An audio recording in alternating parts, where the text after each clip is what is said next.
Good evening, everyone, and welcome to our council meeting this evening. Item 1 on the agenda is attendances as per the record, and we'll just do that quickly now. And I would also like to do the acknowledgement of country in prayer.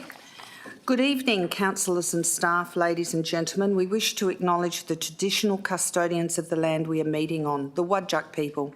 We'd like to pay respect to the elders of the Noongar Nation, past and present, who have walked and cared for the land, and we acknowledge and respect their continuing culture and the contributions made to the life of this city and this region, and I invite you to bow your head in prayer.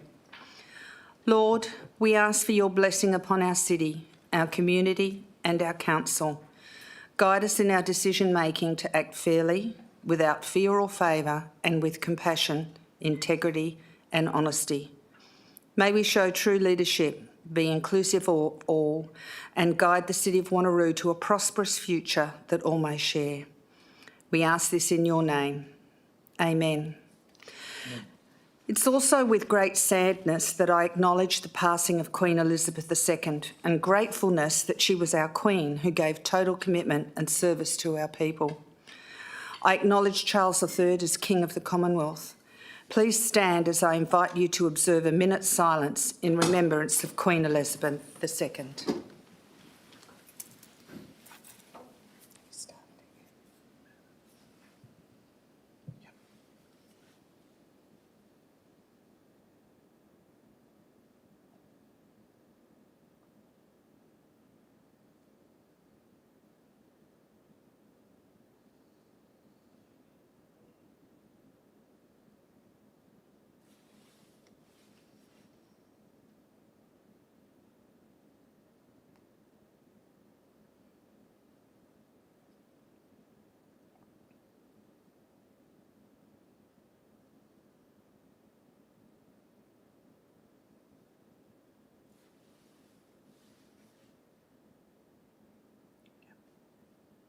Amen.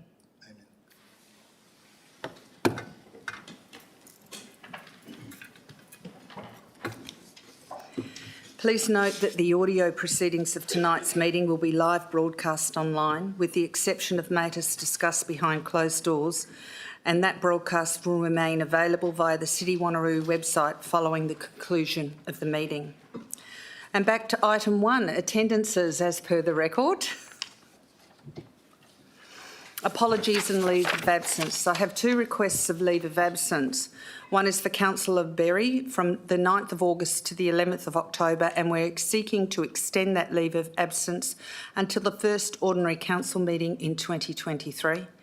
Councillor Coetzee has also requested a leave of absence from the 26th of September to the 4th of October. Who would like to, and there any new requests for leave of absence? Councillor Baker. No, I wasn't seeking leave of absence, ma'am. I'm just moving the motion if the motion is required to give approval for those leaves.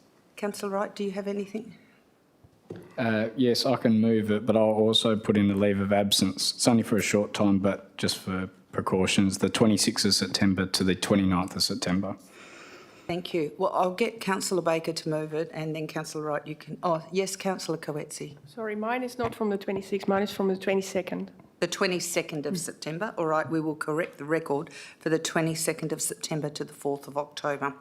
So, Councillor Wright, are you happy to second that? Okay. So, that's fine. Yep. All in favour? Yep. So, we'll do a vote. How many have we got? 12? Is 12 all of us? Yep, we're good. Okay, voting's closed and I see a unanimous support of that. Thank you. Okay, item 3, public question and statement time.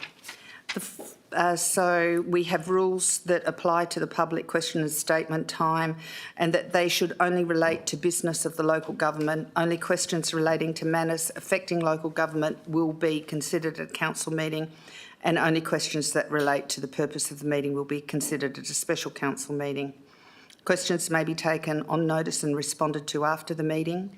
Questions may not be directed at specific council members or a city employee. Questions are not to be framed in such a way to reflect adversely on a particular council member or a city employee, and first priority will be given to persons who are asking questions relating to items on the current council meeting agenda. And second priority will be given to public statements. Only public statements regarding items on the council agenda under consideration will be heard. Each person seeking to ask questions or make a statement may address the council for a maximum of 3 minutes each. And we have one question on the register, and that is from Mr. John Ellison. Would you like to come to the podium, John?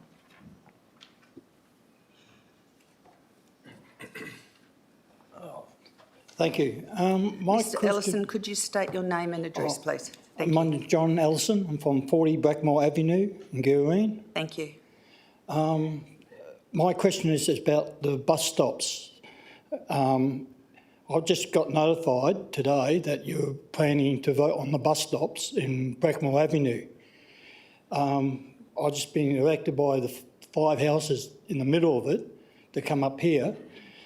One of the questions we're going to ask, if you're going to put this bus stop where that picture said, are you going to take out the street trees? Because that means, because for my house, I can't see the traffic coming down Blackmore Ave all the way up to Temple Crescent. Okay, I'll pass that on to Director Because Mr. then Singh. it becomes a traffic issue. And the other one is... Can we do one question at a time? So we'll do. I'm happy for you to do more than one question. Mr. Singh, would you like to respond to that? Yes, thank you, Mayor. We have looked at those locations. I do know there is a tree which is further away from the property, and that is unlikely to block any site distances from that particular bus shelter. Okay. And your next question, Mr. Ellison? It's at the moment we've got a problem with juveniles misbehaving, and just bringing the bus stop back there is just going to cause more problem. At the moment, there's one bus stop opposite my house, just a seat. They get off the bus after school, they push it over, push it on the road. I'm going out there every weekend picking up needles. Now, I don't want any more rubbish coming into Blackmore. And I've been there for 45 years, and this year alone I had to put security cameras in because the crime is getting ridiculous down there. Okay. And it seems like you're just going to bring it all back again. Okay. Mr. Singh, could you respond to that? Thank you. Yes, thank you, Mayor. Those comments which were provided to us when we engaged with the community on those bus shelters, they have been provided in the report, they have been acknowledged in the report, but on balance, looking at the community amenity to provide bus shelters, the recommendation is to proceed with the bus shelters. And to address those antisocial elements, we will schedule some initial ranger patrols in that area. And should the matters escalate, I think they will have to be reported to the police by the residents.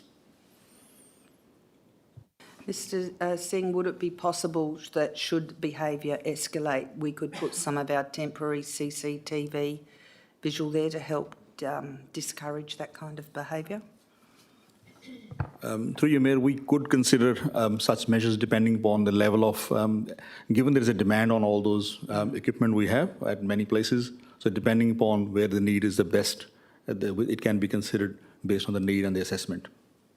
Okay, thank you, Mr. Ellison. The CEO's taken notes of this, and are there any more questions you want to ask with about the surveillance system, you promised this sort of thing when you put in the park, in Blackmore Park, have surveillance.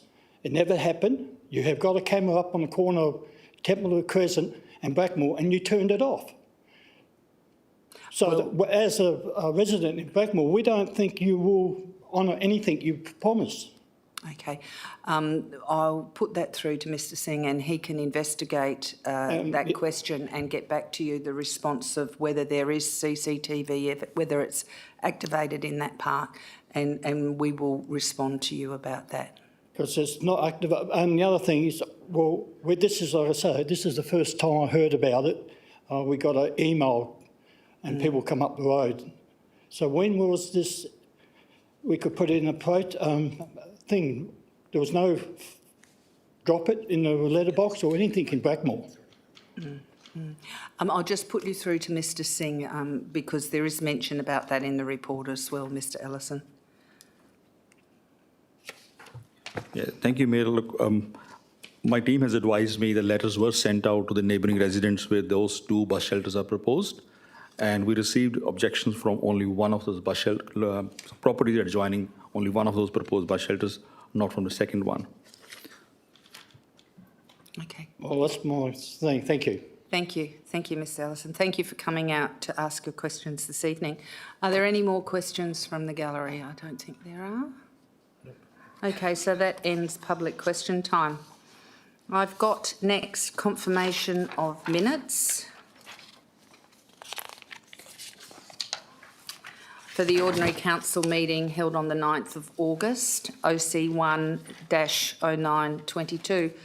Yes, Councillor Bidden, would you like to move them? Thank you. Who would like to second? Thank you, Councillor Nguyen. And we will go to a vote now. Everyone vote.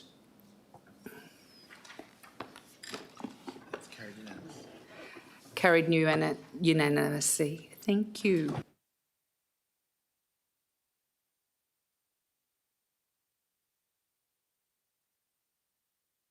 Announcements by the Mayor without discussion. I have no announcements to make today. Questions from council members. Are there any questions from council members this evening? There are no questions this evening. We have 2 petitions to be received. Councillor Herridge, would you like to? Yes, thank you, Mayor. I have a petition from residents surrounding Longford Park, just in regards to the basketball pad that's being installed, and that's about 10 to 12. Thank you. And there should be a Quinns Rocks petition. Thank you, Councillor Sangali. Yes, I have a petition with 39 signatures on it, formally requesting consideration of a permanent solution similar to the closure of Piper Street in Quinns Rocks, as discussed at the meeting on the 20th of July 22. This is in regard to the Beverley, Burt, Hall Streets in Quinns Rocks. Thank you. Does Gary collect the petitions? Okay, so we're going to a vote. Who would like to move the petitions this evening? Yes, thank you, Councillor Baker. Thank you, Councillor Coetzee. We're going to, the vote is now open for petitions. Please cast your vote.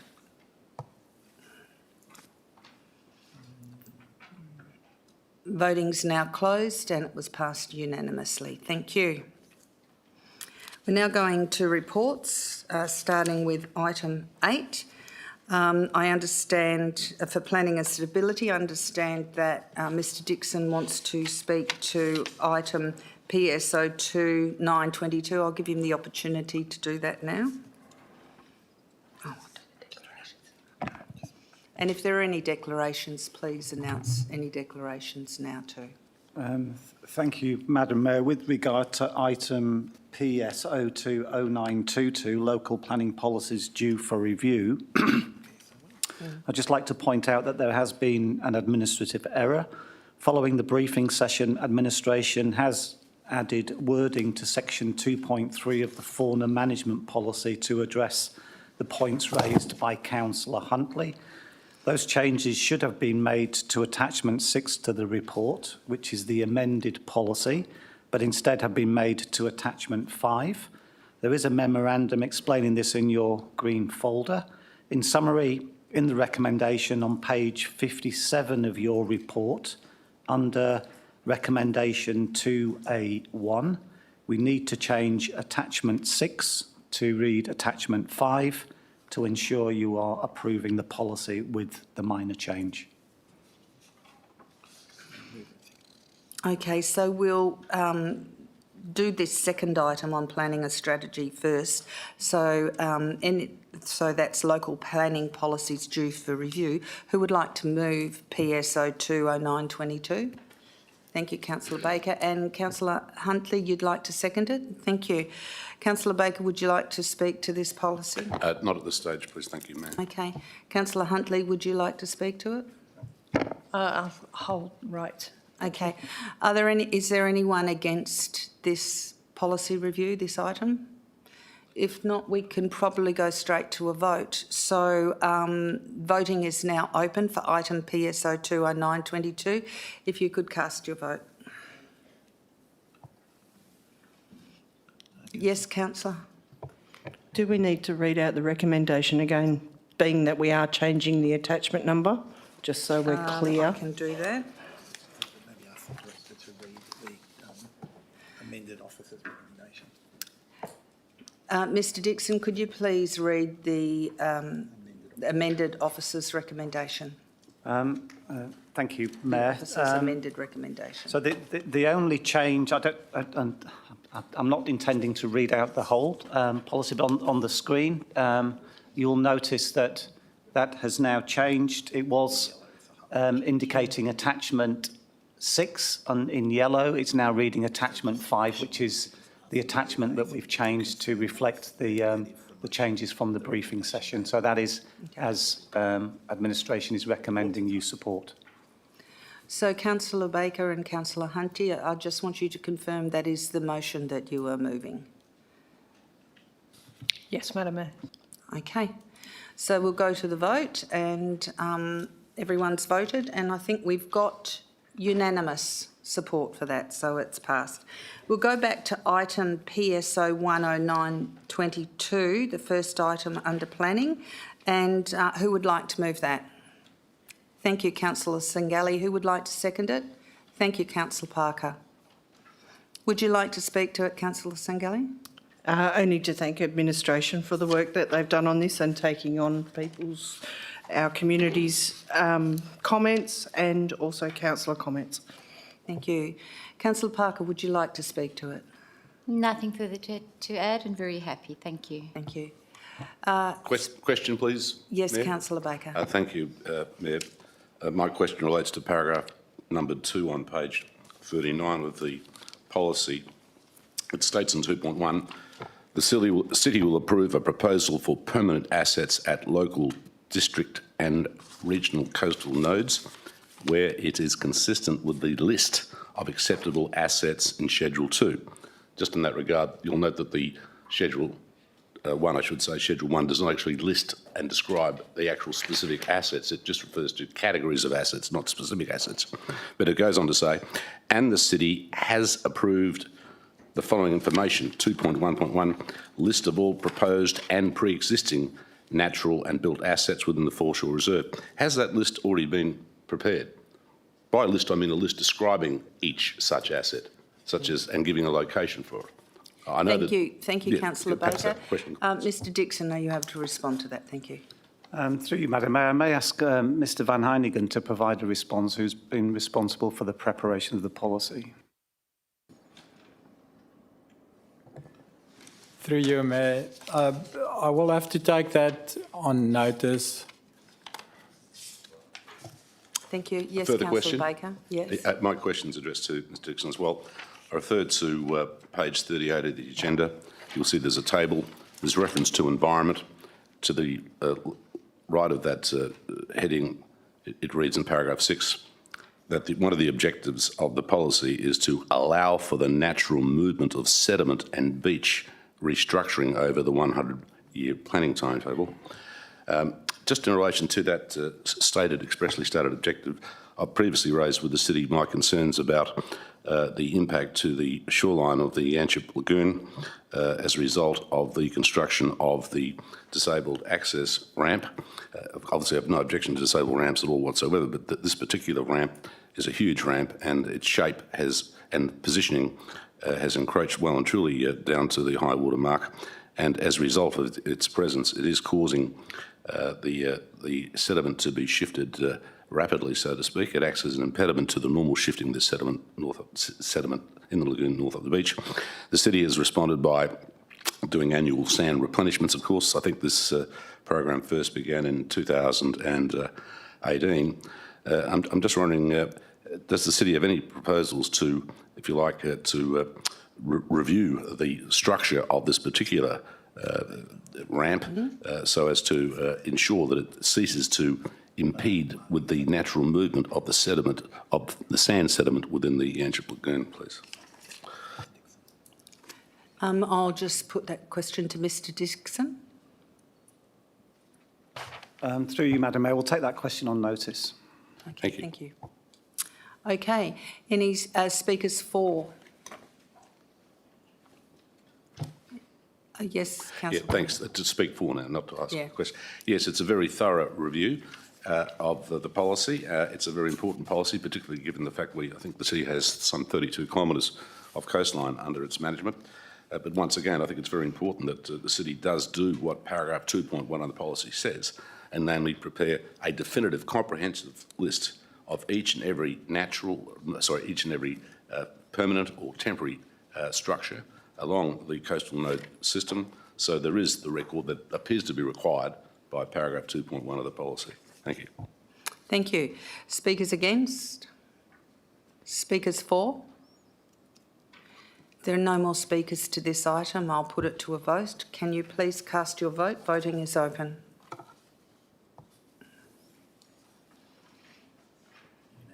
Voting is closed and voting is unanimous. Thank you. We move on to PSO 30922, consideration of amendment number 143 to District Planning Scheme number 2 to allow transport depot, motor vehicle repairs, storage yard and office as additional uses to lot 43 and 44 Wanneroo Road, Nearaba. Thank you. Councillor Baker, do you want to move that? Yes, I move that. Okay, and who would like to second it? Councillor Miles. Councillor Baker, would you like to speak to this item? Not at this stage, please, Madam Mayor. Thank you. Councillor Miles, would you like to speak to this item? Yeah, thank you, Mayor. Just to articulate from the discussions that we had last week, administration have made a small change in the recommendation where when the proponent comes up in 5 years' time, if this gets approved by the Planning Commission, they will then only need to do a straight-up development application, as opposed to it was left blank before. So administration has made the change to make it more simpler for the proponent to be able to ask for another 5 years of continuous use. Otherwise, I'm very happy with the recommendation. Thank you, Councillor Miles. Do I have speakers for? Yes, Councillor Civic. Yeah, thank you, Mayor. Yeah, I'm in favour of this. I think Councillor Miles has made the pertinent points in relation to the timing of this. It will come back in 5 years' time. The interesting thing is that by the actual boundaries of the amendment are confined, and actually the uses are also confined to the square meterage of the use buildings. So under those circumstances, I think at this point in time, it's a good decision to keep this as an additional use for the time being. So I'm happy to support it. Thank you, Councillor Civic. Are there any speakers against? Speakers for? Okay, I'd like to close. Councillor Baker, would you like to close debate? Yes, please, unless another elected member would like to speak. I've already offered it. Okay, No one's just put their checking, hand up. Yep. Yeah, in summary, this recommendation is a common sense way of resolving what appears to be the long-term non-conforming uses on this property. It's interesting to note that the a site inspection that was carried out sometime in early 1995 resulted in a non-conforming use notice being served on the land owners on 25 August 1995. I'm not sure whether the two applicant landowners named in the report owned the property back in those days. What is interesting as well, of course, is that in a nutshell, this file was sat on for a terribly long period of time. The paragraph at the bottom of page 122 highlights this matter, but I've been assured by Greg Baring that the city has now put in a better system, procedural system, that involves, if you like, a bring-up system to activate files. It's all right to say, for example, that the applicant never got back to the city, but then again, at key stages, but of course the city could have, of its own volition, got back to the applicant and say, are you still proceeding with this? What are your intentions? Because the matter has been dragging on for so long indeed. The key point is this, I think, is that, and we're seeing this, I think, on an increasing basis, and it will no doubt increase exponentially over the next 10 years. As the report states, rural landowners are looking for more innovative ways of making use of their land holdings for obvious reasons, particularly in rural areas where their water licences are in the process of being restricted, further restricted. That's why I said at the outset, this is a common sense compromise to a very difficult issue that involved historically 4, if you like, non-conforming or unapproved uses. The other interesting aspect to the matter, as I discovered after talking to Diane Walgrove on the last weekend, was that the 4 uses are the subject of 4 individual leases on the property, or on the properties, 4 individual leases. So the actual user, so to speak, is a lessee of each such lease. And as with all leases, there's a clause which basically says the landlord does not warrant that the intended use of the lessee is permitted, and that the lessee should make all the requisite inquiries and will be required to obtain all the necessary approvals and consents to authorise that use.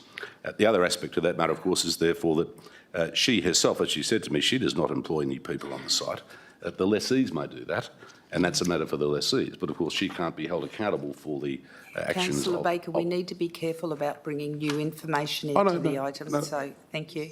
That's okay. Yeah. These are her expressly Madam Mayor, stated. if I can, just a point of order. Yes.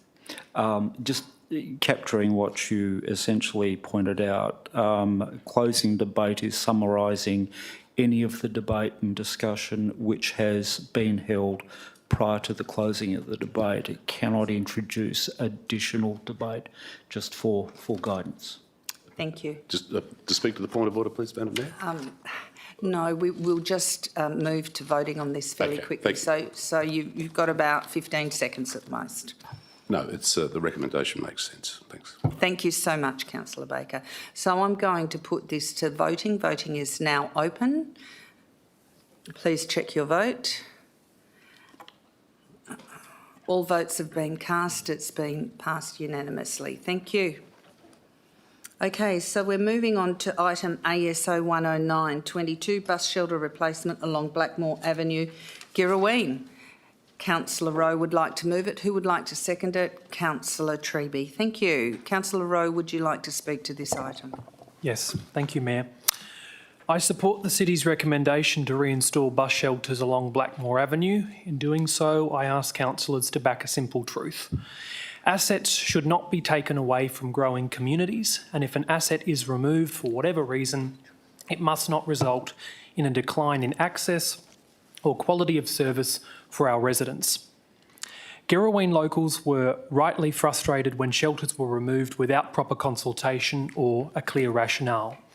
While the PTA's decision to create an additional bus stop may have reduced the walking distance between the stops by 150 metres, it ultimately led to frustration, road safety concerns, and a period of 9 months where passengers lost access to an asset that they'd previously enjoyed for more than a decade. One of the new stops was located immediately before a T-junction intersection. It has caused motorists to attempt to overtake a stationary bus without clear vision of oncoming traffic. This concern was flagged during the limited consultation that occurred. However, the PTA ultimately decided to push ahead. After 9 months, the PTA now recognises the inherent risk of this particular stop. While it will be relocated, the delay still incurs additional expenses and service disruptions. Blackmore Avenue should be a lesson that risk management needs to be proactive rather than reactionary. More generally, the shelters should return because of their location, history, and recent population growth in the area. The bus services passengers who travel to Warwick Senior High School, the local shopping centre, and the train station that ultimately accesses Perth City. Furthermore, Development WA is in the final stages of completing the Blackmore estate. In the last few years, this affordable development has increased the local population by 200 residents, some of whom utilise the public transport options. I do recognise the concerns that were raised by those who objected, but I also support the City's statement that it can mitigate any risks that may arise. On the points that were raised tonight in the public statements, I just wanted to respond by saying that when there was anecdotal evidence of crime increasing in the area, I wrote directly myself to Warwick Police Station and spoke to the officer in charge, leading to an increased police presence in the area at Blackmore Park.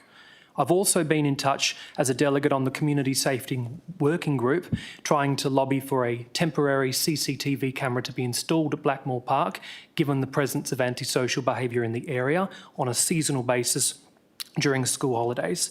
The crime statistics that I accessed today did show that the level of crime has decreased in Girraween over the last 12 months, and that's been a consistent trend. The shelters were a well-established piece of community infrastructure, and the permanent removal of them would lead to an infrastructure loss or deficit for the South Ward of more than $15,000, and I cannot accept that.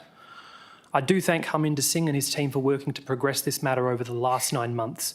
I will always back the South Ward, and I ask councillors to please support me in voting for this recommendation. Councillor Treby, would you like to speak to this item? Thank you, Madam Mayor. It's difficult to actually add to anything too much on this debate because I think Councillor Rowe has covered most of the points, but it is pertinent to recognise that, and it was going back about 18 months now, there was a meeting with the local police. I too have been in contact and had regular meetings with the Warwick Police, and there was a community meeting around about 18 months ago held at the Hepburn Centre with residents from Girraween and Marangaroo attending to talk about many issues in the area. It was also pleasant to hear that there is a reduction in the amount of crime that traditionally had been quite high through that Girraween area. Strangely enough, actually, there does seem to be massive increases across in Warwick. But that notwithstanding, there is one underlying principle here, and it has happened over the past couple of decades, is that no asset should be taken away from an area where it's diminishing the community value and enjoyment of that asset without there being due justification. And I think in the circumstance, it's right and proper that those assets are replaced. I do acknowledge the concerns of the residents, and certainly that came up in public question time. But the asset itself and a bus stop of itself does not necessarily increase antisocial behaviour, but should that occur, I'm sure that the city is going to be able to respond and accommodate with increased range of patrols throughout. So that's simply going to be a matter of making sure that we're continuing to liaise with the local community, which we do on a regular basis. I wholeheartedly support the recommendation. Thank you, Councillor Treby. Any speakers for? Yes, Councillor Baker. Thanks, Madam Mayor. I'll be brief. The other point to make is that bus drivers do have access to a communication system whereby they can contact police and also transport police. And in extreme cases, of course, the transport police will actually drive behind a bus as it completes its route, particularly through high crime areas. That, of course, is a state government responsibility, as is obviously law and order, antisocial behaviour, etc. Thank you. Thank you, Councillor Baker. Any speakers against? Any speakers for? Would you like the right of reply, Councillor Rowe? Okay, so I put this to the vote. The voting is now open. Please check your vote. And it's passed unanimously. Thank you. We move on to item ASO 20922, tender number 22090, the upgrade of sports floodlighting to soccer fields at Kingsway Sporting Complex, Medley. There's a confidential attachment to this, and should there be any discussion required for the confidential attachment, we will have to go behind closed doors and members of the public exit the chambers. And Councillor Treby, would you like to move this? Thank you very much, Madam Mayor. Who would like to second this? Councillor Herridge. Yep, okay, Councillor Treby. Thank you, Madam Mayor. And councillors, I think this is a fantastic result for the Kingsway Sporting Complex and particularly the soccer and multi-use fields that will benefit. Of note, I think it's important to highlight the lighting will very much complement the main the main competition pitch at the Kingsway Olympic Soccer Club. And councillors, I don't know if you're aware, but they've had a very successful season with a couple of those divisions actually winning grand finals. A good local club and have been there for many years. I also understand that they have now become one of the finalists to host an international team in the upcoming FIFA World Cup. So this investment is indeed a true coup for what is the showpiece of soccer, I think, in the northern suburbs of Perth, and what is also one of the largest single, most complete pieces of regional open space in Western Australia, and it sits within the city of Wanneroo. It is also very, very important to note that funding for this project was included in the budget. So supporting the budget in that sense allowed us to deliver this project. So I'm very pleased that it's all come to pass. Thank you. Thank you, Councillor Treby. Councillor Herridge, would you like to speak to this item? Okay. Speakers for? Speakers against? Councillor Treby, would you like the right of reply? Very difficult to actually summarise other speeches. No, thank you. I'll close. Okay, thank you so much. So I'm going to put it to a vote. Voting's now open. Please check your vote. Voting's now closed and it was passed unanimously. Thank you. So we go on to item CPO 10922, Community Groups Policy. Who would like to move this?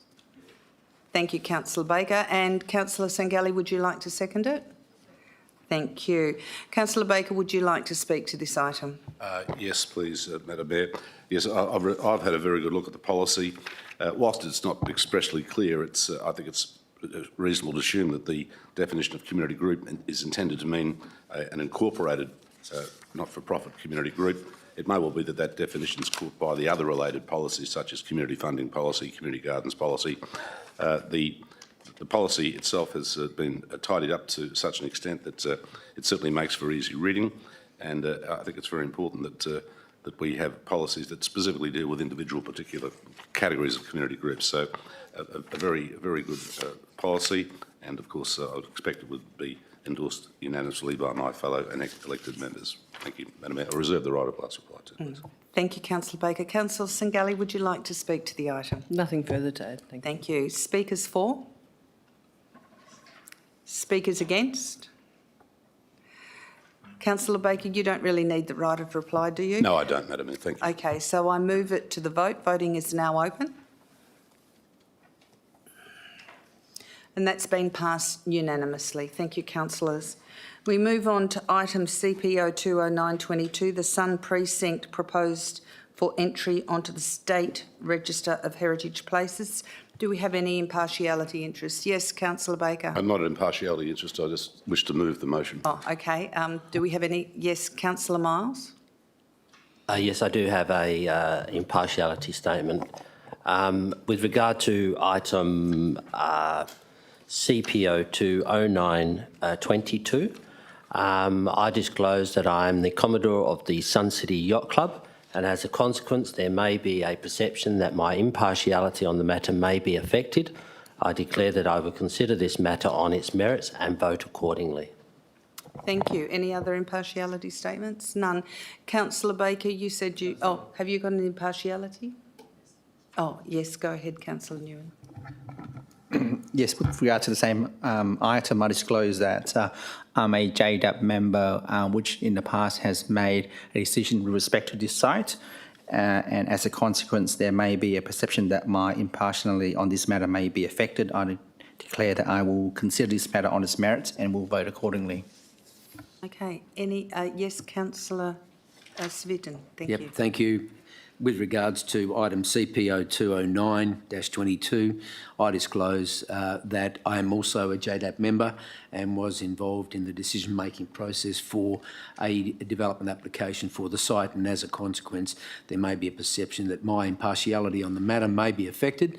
I declare that I will consider this matter on its merits and vote accordingly. Thank you, Councillor Svidden. Are there any other impartialities in the room? Yes, Councillor Coetzee.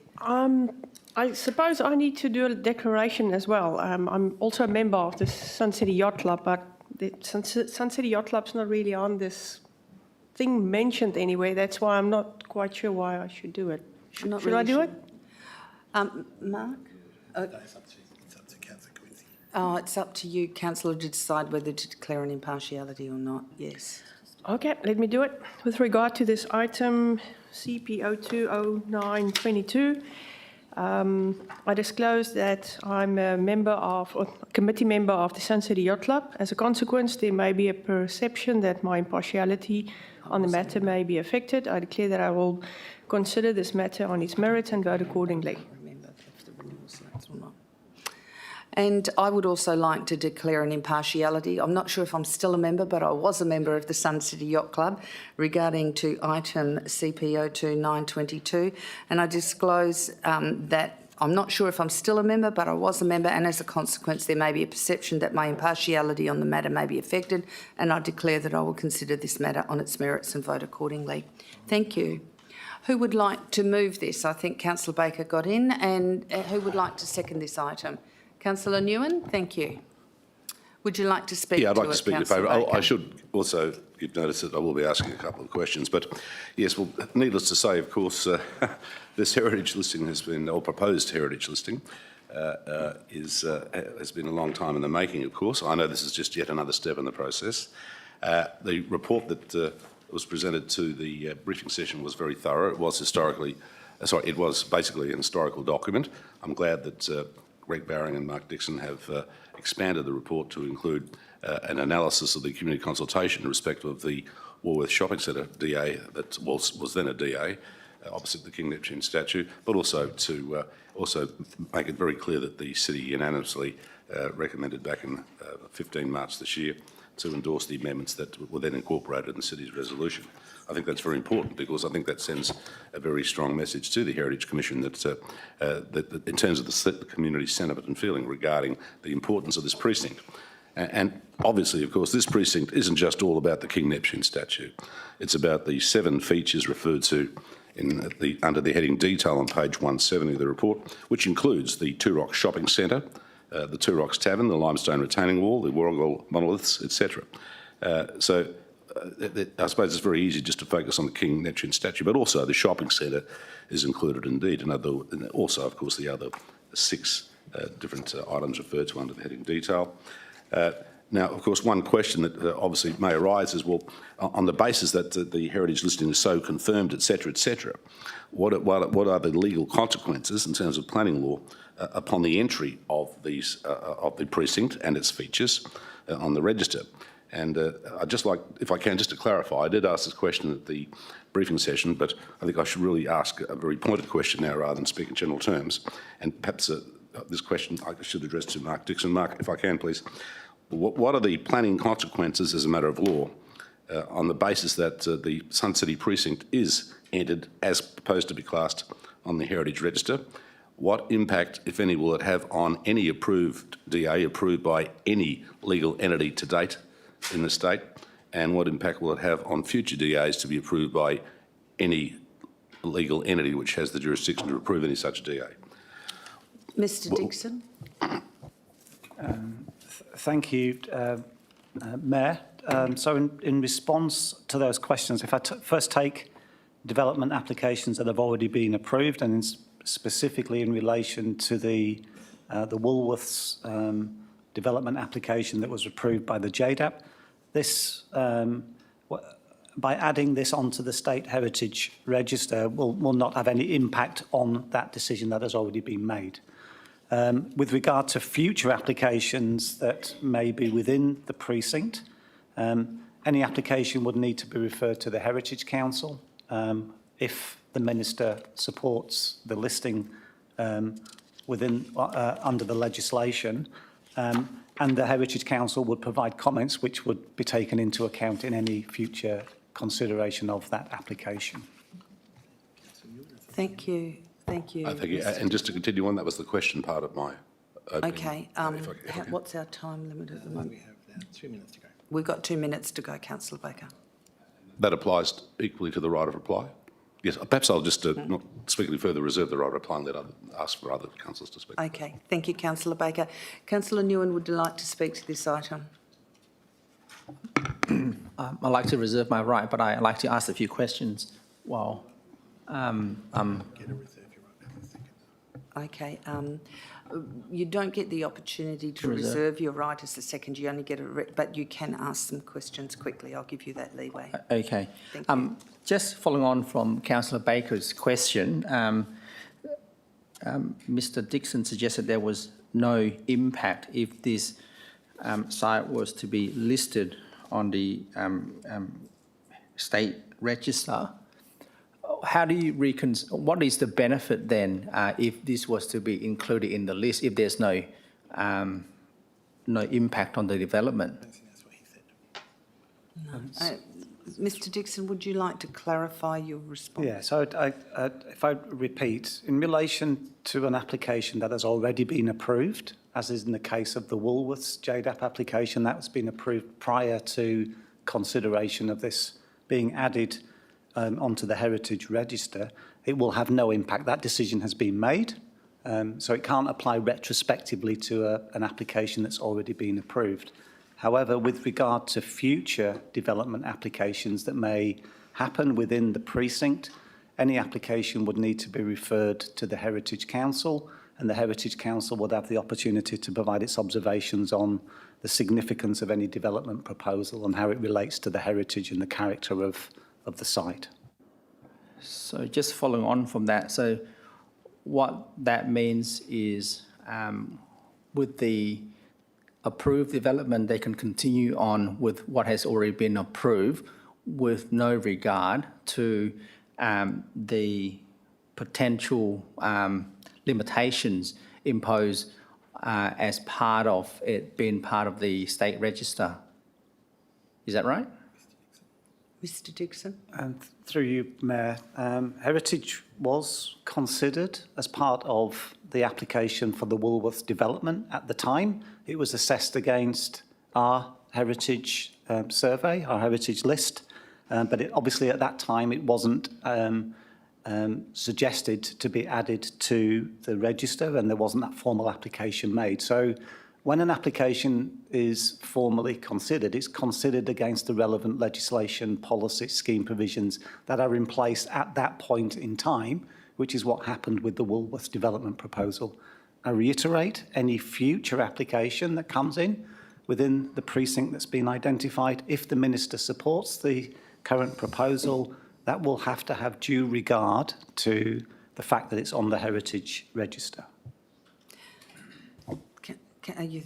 Any more questions, Councillor Nguyen? No, maybe I'll just say what I need to say. Okay, so you can speak to the item now as seconder. Thank you, Madam. I am disappointed that it's taken this long for it to be considered as part of the state register. I am pleased that it's been considered, but hearing the response from Mr. Dixon that it does not have any impact on the approved development by Woolies, I am somewhat concerned, given that this has been pushed by many residents local to Rocks, that they want this site to be preserved for its historical significance, its connection to the people. I went there over the weekend to Two Rocks and enjoy good fish and chips at the cafe, beautiful scenery, and there were a lot of locals that went there, and there were many tourists interstate, and I know that this particular site, not just the marina, the King Neptune statue, it's really put Wanneroo on the map in the state and globally. So it's such a significant site that we really need to preserve and to protect. I'm disappointed that it's taking this long. From the JDAP decision, that there was an attempt to delay until this matter was brought forward, but that was unsuccessful. But nevertheless, I can see that the map does include the shopping centre. That is the Two Rocks shopping centre, and that includes the IGA. That employs many locals there. I'm told some 70 casuals that is employed there. There's a bakery and there's also a local liquor store. So I hope adding this site to the state register provides some level of protection in the future for them, because many residents are very attached to their local business, and it's a great service that's been provided by the owners there and the local business there. So I do support this site to be added onto the state register. Thank you. Councillor Civic, did you want to speak to this? Yes, thank you, Mayor, and I also had a question. So can I ask the question first and then go on? Yes, you can ask the question. Yes, my question is to do with the actual structure plan which has been created on the site, and listening to Mr Dixon's commentary on the Woolworths, which has been approved. My question is that if the Heritage Council goes ahead with this and it is approved, that structure plan being in place, what would be the ramifications from any owners or developers with regards to a decision made by the Heritage Council based on the city approving that structure plan? I'm not sure the date, I think 2015, 16, whenever it was. What are the legal implications there? Because any developer wanting to work under that structure plan will put in a submission at that point in time. So I'm more worried about the legal implications if we do get applications. Fair question. Yep. Thank you, Councillor Civic. Mr Dixon. Thank you, and through you, Mayor. So the structure plan is still a due regard document in any consideration of any application until such time as it's amended. We have discussed previously the need for the structure plan to be reviewed, and we have requested that the owners of the site consider initiating a review of that structure plan. With regard, again, to development proposals, as I've mentioned before, and I think if you refer to page 207 of the report, it does include a section under the fact sheet with regard to what does registration mean for any proposed development within the Sun City Precinct 2 Rocks. And it also goes on to highlight other questions that have been raised. So what it does say in there is proposed development or changes should be sensitive to the identified heritage values of the place. And that's what would be undertaken with a referral from a development application to the Heritage Council. And we would take on board any comments received from the Heritage Council in assessing any future development applications for that area. Thank you, Mr Dixon. Councillor Civic. Yes, I'd like to speak on the item now, Madam Mayor. From my perspective, I'm happy that this will be looked at by the Heritage Council. I just wanted to bring a few facts into place that both I moved the item at the JDAP to have this referred back the first time, and when we didn't get an answer from the Heritage Council, I also moved it and seconded by Councillor Nguyen to refer it back again.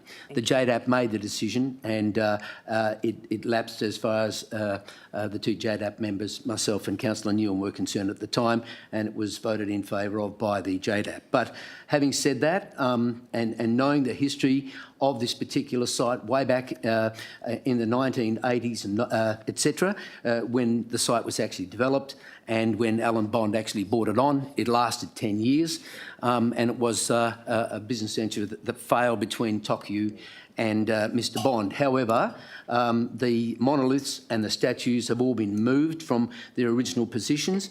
I am happy that they are going to be looked at. We have the King Neptune itself being placed on a public open space area which the city will inherit and I guess maintain that particular statue. I'm not sure what will happen with the other ones, the Woggle statues, etc., and the existing statues which are around the tavern and shopping centre in that area. But I am in favour of the general area being of heritage significance, and I'm sure that other marinas in time, like Mindari and possibly and Hillary's, will be looked at the same way as will Ocean Reef, but they have different values compared to this one. But in terms of heritage, I'd like to see the statues maintained and looked after, but most of the infrastructure that was there in the first place has all gone. So as long as we can recognise that and there are no legal implications on the structure plans, etc., I'm more than happy to vote in favour of this particular item. Thank you, Councillor Civic. And Councillor Baker, do you have any questions? Questions, yes, I do, please. Thank Yes. you, Madam Mayor. My question is directed to Mark Dixon. Mark, in a nutshell, cutting to the chase, when will the listing or entry on the register be formalised in cement, please? Mr Dixon. What's the approximate timeline? Will it be a month, 6 weeks? So when will it all be over, so to the speak? process from here, as far as I'm aware, is that it's out for consultation and comment. Those comments will be assessed by the Heritage Council, who will make a recommendation to the Minister, and then it will be for the Minister to decide. I couldn't give you a definitive time frame, but we're talking probably months rather than weeks to complete that process, and it depends obviously on a third party, not the City of Wanneroo, to make those determinations. But I would suggest it would probably be between 3 and 6 months would be an indicative time frame. Thank you, Mr Dixon. Is this another question? Yes. Yes. Another question, Mr Dixon. In the event that Woolworths seeks substantial variations or amendments to the terms of its existing approval, on the basis that those changes are significant, so to speak, I don't think I can go further than that. That application for variation of itself would have to be assessed based upon the heritage listing if the precinct has been heritage listed at the date of receipt of that variation application. Is that the case, please? Yeah, so through you, Mayor, my understanding is that whilst the assessment process is being undertaken, it is as if it's already been added to the heritage register. So any application, if there's an application from Woolworths to amend or vary their current approval, it would be a relevant consideration to refer that, depending on the detail. If it's an incredibly minor change, it may not, but in most circumstances, if it is, as Councillor Baker indicates, a significant change, we would refer that to the Heritage Council and seek their comments. Is it relevant to Directly, going on yes. the Heritage Commission? Yes, directly, ma'am. if I Okay, can. thank you, Councillor Last Baker. question, I promise. Last question. My question directed to Mr Dixon. Mark, what if, hypothetically, the listing had occurred or been affected between the date of the receipt of the Woolies DA by the competent planning authority and the date of approval? In other words, after it's filed but before the approval. What if the listing had occurred during that time window? Would that have had a bearing upon the outcome of the DA, I understand? What is your view, please? And hypothetically, I think if the application had been made during the time of assessment of the application, then it would have been, depending on the time frame of exactly when, and there was an opportunity to refer to the Heritage Council, then I would have hoped my administration officers would have referred the matter to the Heritage Council. Thank you, Mr Dixon. Thank you. Are there any speakers against the item? Councillor Rowe was for it. I saw his hand up. Councillor Rowe, would you like to speak? Thank you. Thank you, Mayor. Just briefly to say it is a comprehensive report. I do believe that there is inherent cultural value to this site. I think heritage cannot just be measured by the material, the financial value. There is a level of cultural value that we place on it. And I do thank the Director for speaking with me last week, Mrs Terrelink. We had a good discussion about the Woggle monoliths in particular, and I'm glad to hear that our public submission will ask the Heritage Council to consult with our local Indigenous people to make sure that we understand the potential sensitivities of those monoliths. But going forward, I do think that it's a very good thing indeed that we're making a public submission and hoping to get this site added to the State Register. Thank you, Councillor Rose. Speakers against? Speakers for. I've got 3 councillors that want to speak, so I'll let Councillor Sangali go first, and then I'll get Councillor Coetzee and then Councillor Wright. Thank you. I guess I just want to start by acknowledging we've spoken a lot tonight about the shopping centre being part of this submission. I just want to make it very clear that it's only the original part of the shopping centre, so it's not the northern part or the car park of the shopping centre. I know there's been some confusion out there in the community, so I just want to make it very clear that that is what we're talking about when we say shopping centre. We're saying the original part of the shopping centre, not the newer part.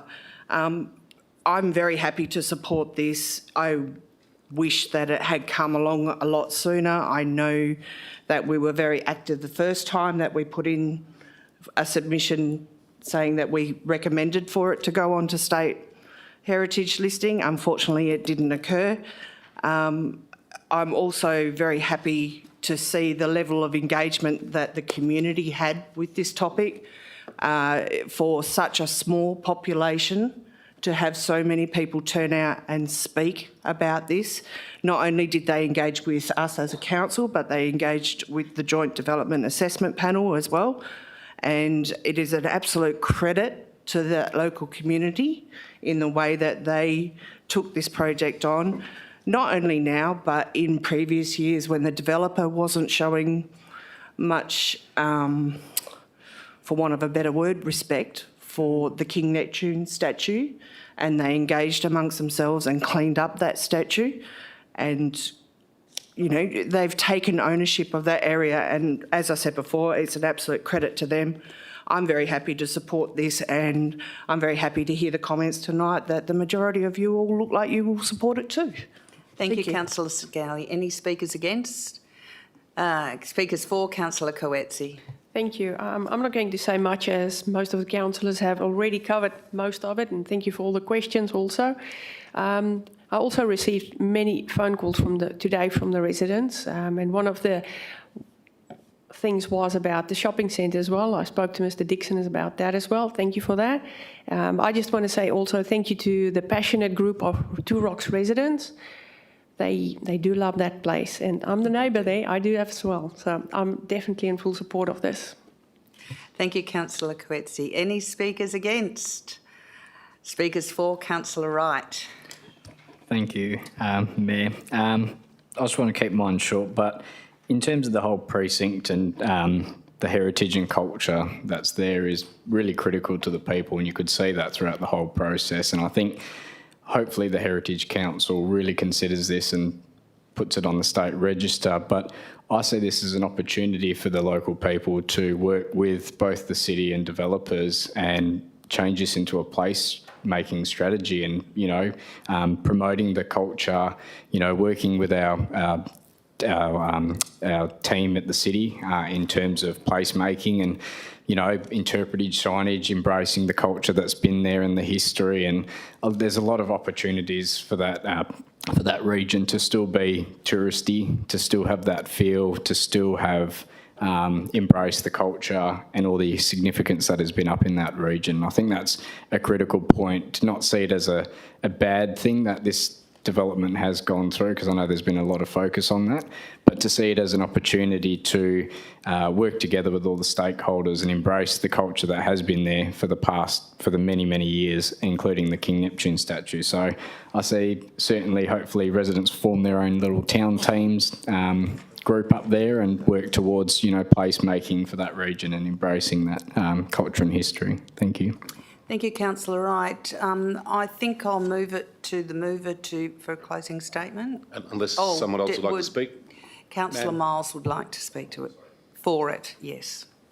Yeah, thank you. Just to put on the record, I do have to echo the words of Councillor Sengali. The 900 odd residents that did the petition that came down here and shook this place to have some action, I think is a good testament to the community up there, and some of those people I know very well. For my little piece of this area, as I indicated, I'm Commodore of the Sun City Yacht Club.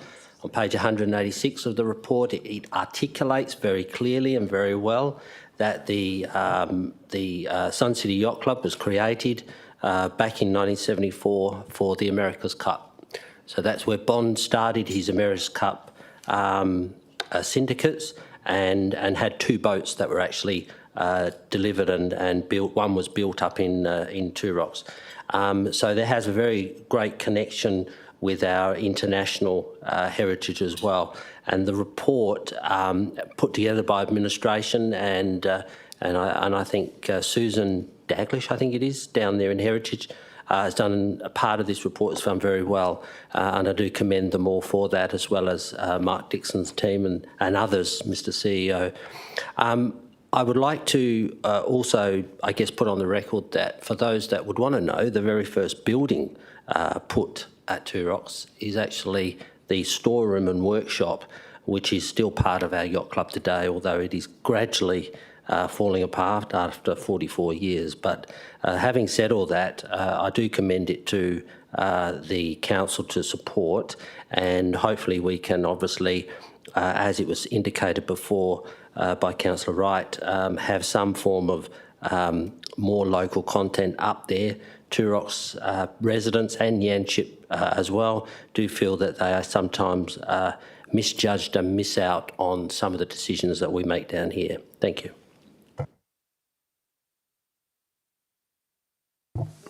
And that would be Councillor Treby. Thank you, Madam Mayor.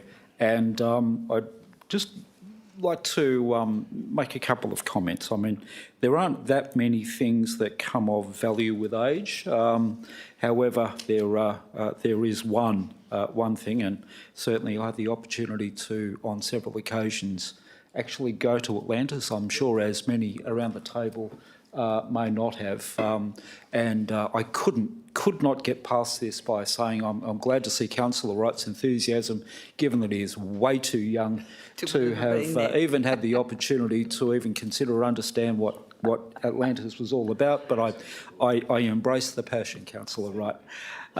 So no pictures, but it's good to have recent converts. It's very good to have recent converts, and I've been very passionate about this for many, many years. I have many friends in the Two Rocks Yanchep area and maintain those good friendships. It is important to also understand the principles around heritage are not just bricks and mortar, they're around culture as well. And the culture that's built in and around the Alkimos statues, not Alkimos, Atlantis statues. It's an Alkimos wreck, but the Atlantis statues is truly worth value, and it's recognised certainly within Western Australia. If you were to ask anybody, and I've said this before, if you were to ask anyone where King Neptune is, they will immediately say Two Rocks. Not sure about internationally, Councillor Nguyen, but certainly within the state, and I'd argue potentially across some sections of Australia. But it is important because I think the one thing that will, and it's been raised earlier on this evening about any of the ongoing barriers that might emanate from heritage listing, should we be so fortunate, will be view corridors. Because view corridors have a very significant and specific standing in terms of heritage considerations. A view corridor from King Neptune down to the ocean is of worth and value, so that will be a significant consideration in the future, and I wholeheartedly support this. Thank you. Speakers against? Speakers for? I'm going to make a comment here. My friend Barry used to race up to Two Rocks and be at 5 o'clock in the morning, be off there racing for the America's Cup. And he has so many stories to tell that are probably not appropriate to tell here, but has lots of memories of racing up and down off the Two Rocks coast. My children, we took up there when it was Atlantis and they were only 3 feet tall. Now Atlantis is not there anymore and my son's 6'4" and my daughter's 6 foot. But we have memories, we have fun memories of the place, and if we can, with the heritage happening, we can show what the fun memories was and why it was so important. That's important to the community and it's important to the people who had the ability and were able to use that area. So moving on, I will move this to Councillor Baker for the right of reply, though it should be very short because we've all agreed with you. And no question should be necessary. Thank you. That's correct. Thank you, Madam Mayor. I'll be very brief. Once again, let's not lose track of the fact that the proposed entry is of the Sun City precinct and its features, the 7 features in the report. So that's very important, of course. And the Two Rocks Shopping Centre is the actual shopping centre as defined earlier by Councillor Sangali. She's 100% correct. In a nutshell, yes, I thank the local Two Rocks community for their undying support, unwavering support, I should say, for this hopefully cemented outcome in due course. I'd like to thank the local estate member, John Quigley, as well, and his office for the support and assistance that they provided in prompting the Heritage Commission with pins and needles, I think, using voodoo dolls. And also, in terms of community support, I'd also like to thank Mr Alan Shuttleton and Ms Arlene Blinkenkopf of Two Rocks for coordinating and galvanising the Two Rocks support for this precinct heritage listing. Thank you. Thank you, Councillor Baker. I'm going to move this to a vote and voting is now open. Councillors, could you please vote? Voting is now closed and it's passed unanimously. Thank you. We move on to item CP3-0922, under Community Facilities, Department of Local Government, Sport and Cultural Industries funding round, and we have impartiality. Thanks, Mayor. Yes, I would just like to mention with regard to this item CP03-0922 that I disclose that as a family of the Little Athletics Club, as a consequence, there may be a perception that my impartiality on the matter may be affected, and I declare that I will consider this matter on its merits and vote accordingly. Thank you. Could I have a mover for this item, please? Yes, thank you, Councillor Sangali. A seconder? Thank you, Councillor Civic. Councillor Sangali, would you like to speak to this item? Just very quickly, just acknowledging that one of the items that we are putting through tonight is the Delvic Park new sports lighting. As we all know, I love my sport lighting. It's very hard to play sport in the dark. And so I am very happy to see this one come along, and congratulations to Kingsway Little Athletics Centre for the construction of a kiosk, hopefully, if it is successful. Yes. Thank you. Councillor Civic.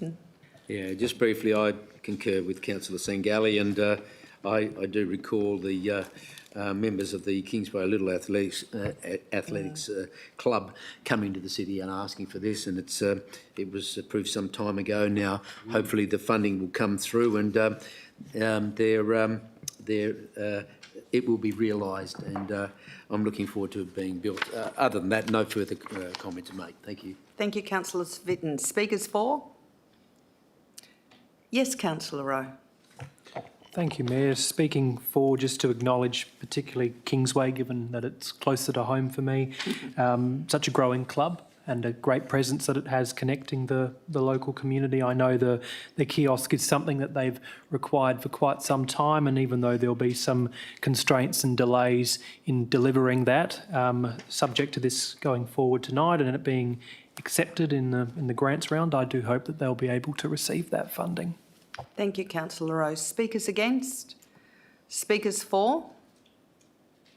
If there's no speakers, no more speakers, Councillor Sangali, do you want the right of... Oh, sorry, I didn't see your hand there, Councillor Nguyen. Would you like to... Yeah, thank you. I do want to make a brief comment, especially in relation to the construction of the kiosk for the Kingsway Little Athletics Club. It is a club that is close to my home, and I know many local residents with young families are part of that club, and they do enjoy going there, and I'm quite excited to see the construction coming through because it is a much-needed facility for the club to grow with many young families within the area. So I do support that. Thank you. Thank you, Councillor Nguyen. Speakers against? Speakers for? Councillor Treby. Thank you, Madam Mayor, and I think it's important, and I'm sure Delvic Park Sports Lighting is an absolutely valuable project, and I have an expectation that it should get passed. It's certainly part of a focus of the state government, as I understand it, to invest in lighting projects. I would also acknowledge the work of the president of the Kingsway Little Athletics Club. It's an enormous club with representation from clubs from as far north as I think Yanchep. There are members come through, certainly come across from the city of Swan, and attract many from the city of Joondalup as well. I just will also, and this is going forward to the state to look at CSRFF funding. I have no need, for the record, councillors, no need to put an impartiality interest in anymore. I'm no longer working within that division of the department, so I can't influence anything, not that I did previously.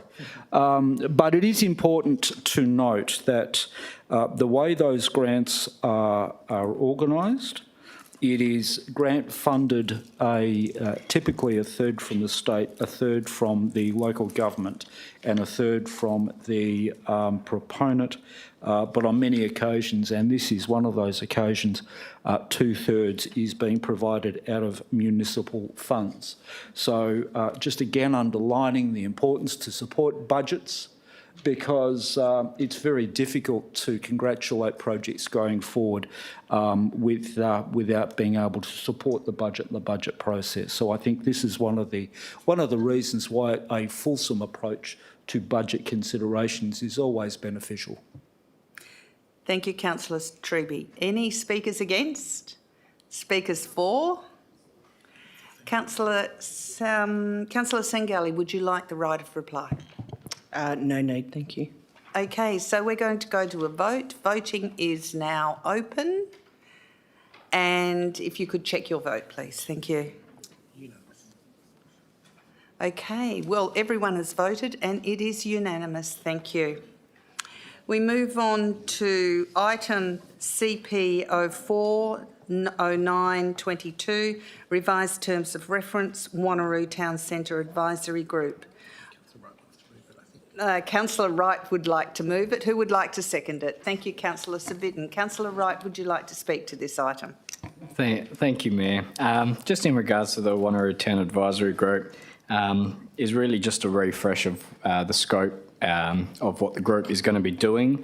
And I just wanted to highlight one of the key changes in that, and that is to provide comment and advice and recommendations on investment opportunities in the town centre. And I think with the various landowners that is currently there at the moment, that is an exciting opportunity going forward into the next phase for our town centre, but also the activation and how the community can be involved in activating that space. And it's little things like maybe the layout of what we currently have might not be working, to working with local businesses in pushing those spaces during both seasonally and off-season as well. So I'm excited as the chair of that working group to be able to have an exciting team, I guess, both admin and councillors, to be able to push that and work with the local residents in the area too. Thank you. Thank you, Councillor Wright. Councillor Civic, would you like to speak to this item? Yes, Mayor. Just briefly,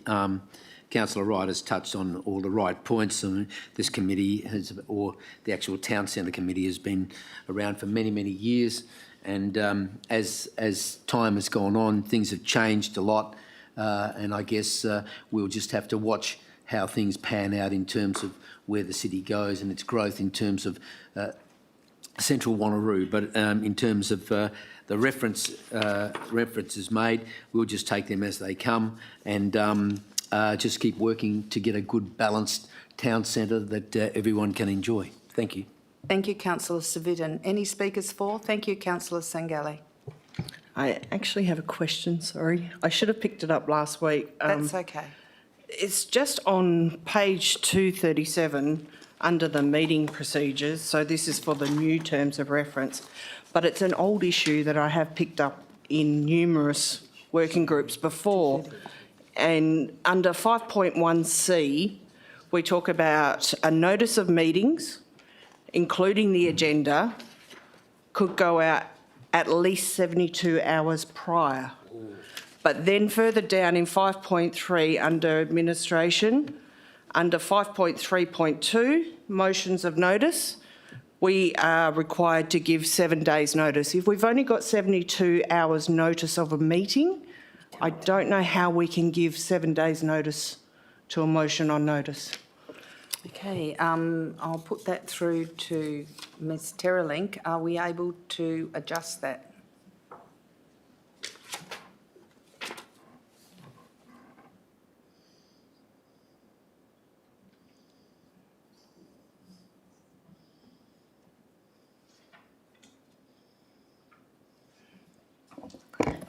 Through you, Mayor. I'll take that question on notice. However, usually what happens is while the agenda is circulated 72 hours prior to the meeting, or at least 72 hours prior to the meeting, notice of the meeting is often much more than the 72 hours.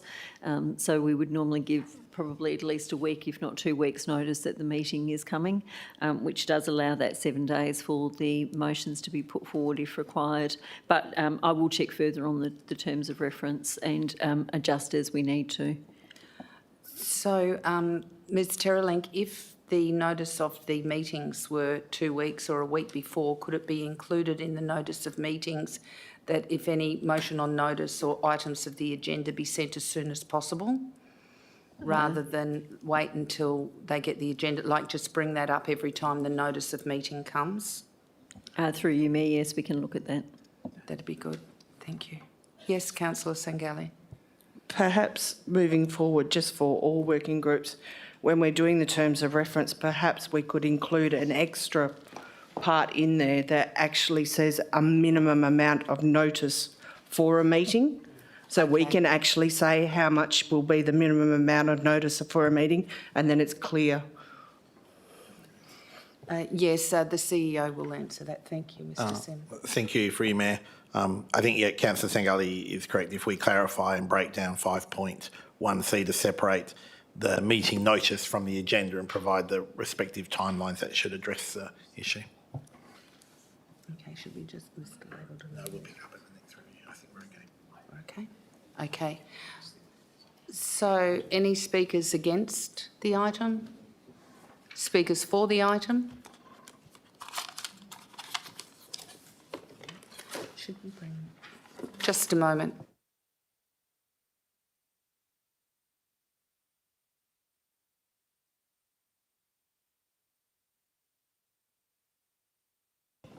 All right, I'm going to put this item to account. Voting is now open.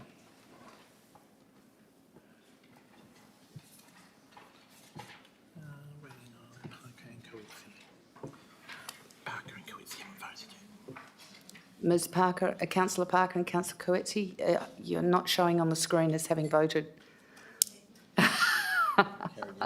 Okay, carried unanimously. Thank you. We move on to the next item, which is the terms of reference for the proposed service review working group. So please remember, yes, this is just about the terms of reference, not about what they're going to discuss. So if we could have, who wants to move it? I don't know who. Okay, Councillor Baker, yes, you may move it. Councillor Civic, if you can second it. Yes, agree. Yes. If you'd like to speak yes, to thank it, you, Madam Mayor. Councillor I'll be Baker, brief at the outset and reserve the right to reply. Many elected members would be no doubt aware that for some 2.5 years now, I've been looking at various ways and means to conduct a thorough service review of the services delivered by the city, taking into account cost-benefit analysis and other factors.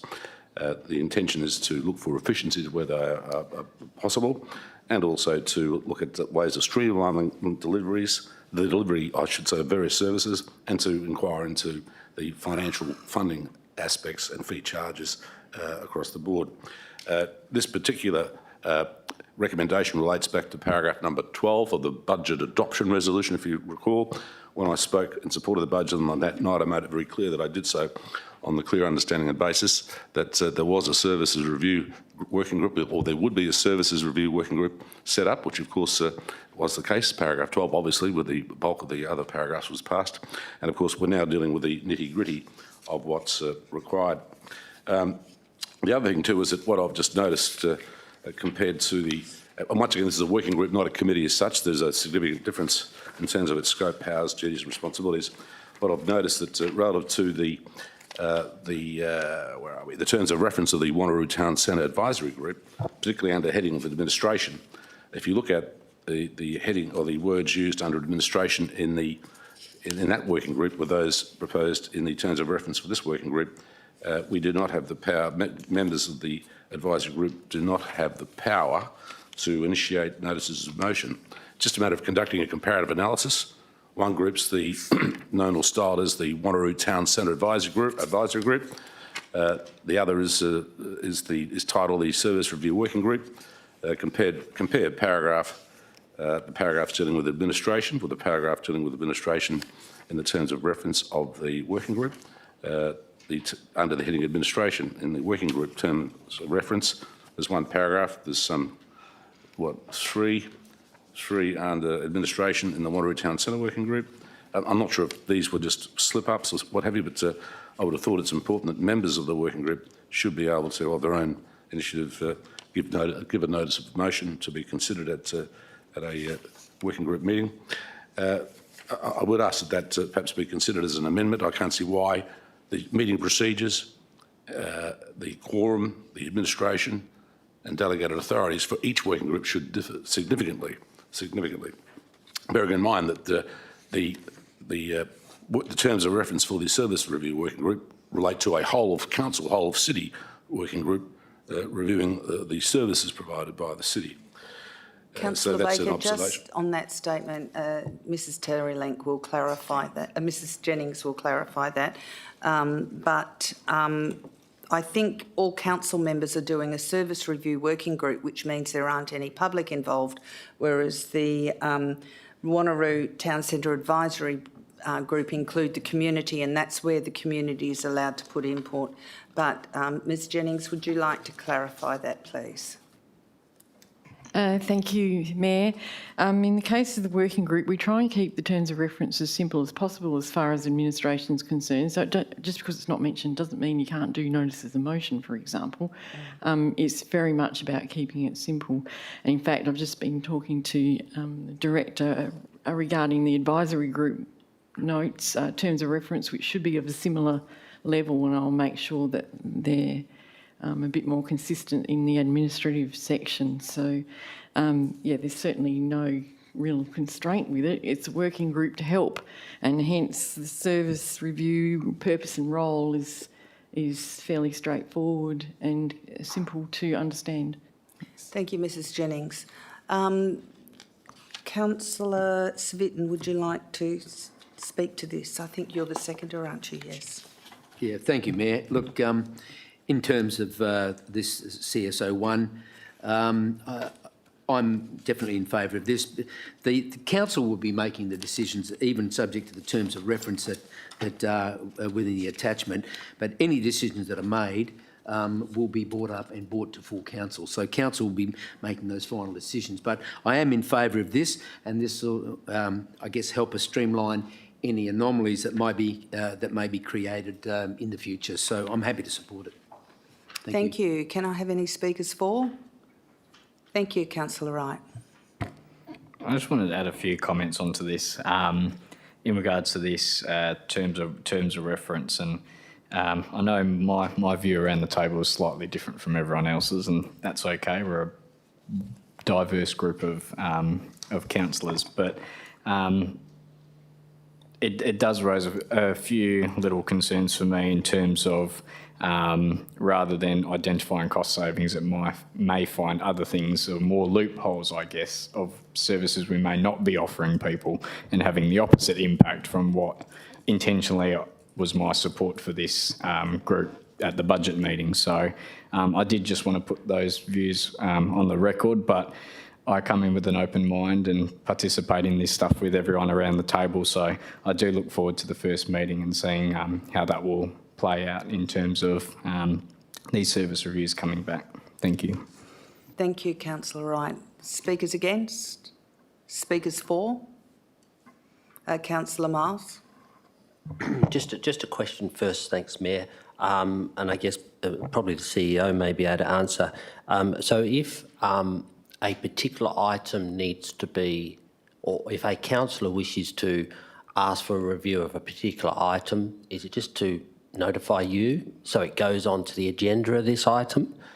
Is that how you think that will work? Because I was just trying to understand it myself, how we would look at a particular item.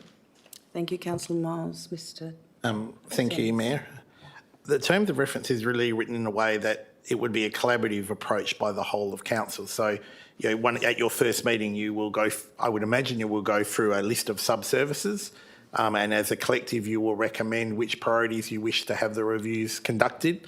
That will then form a recommendation to council, and once adopted by council, will be actioned by myself. So I hadn't envisaged this working group working by a series of motions coming from elected members randomly, but more a consolidated view of the working group deciding, receiving a list of sub-services, deciding what priority and which ones to be reviewed, and then that systematically being reviewed and actioned through a resolution of council.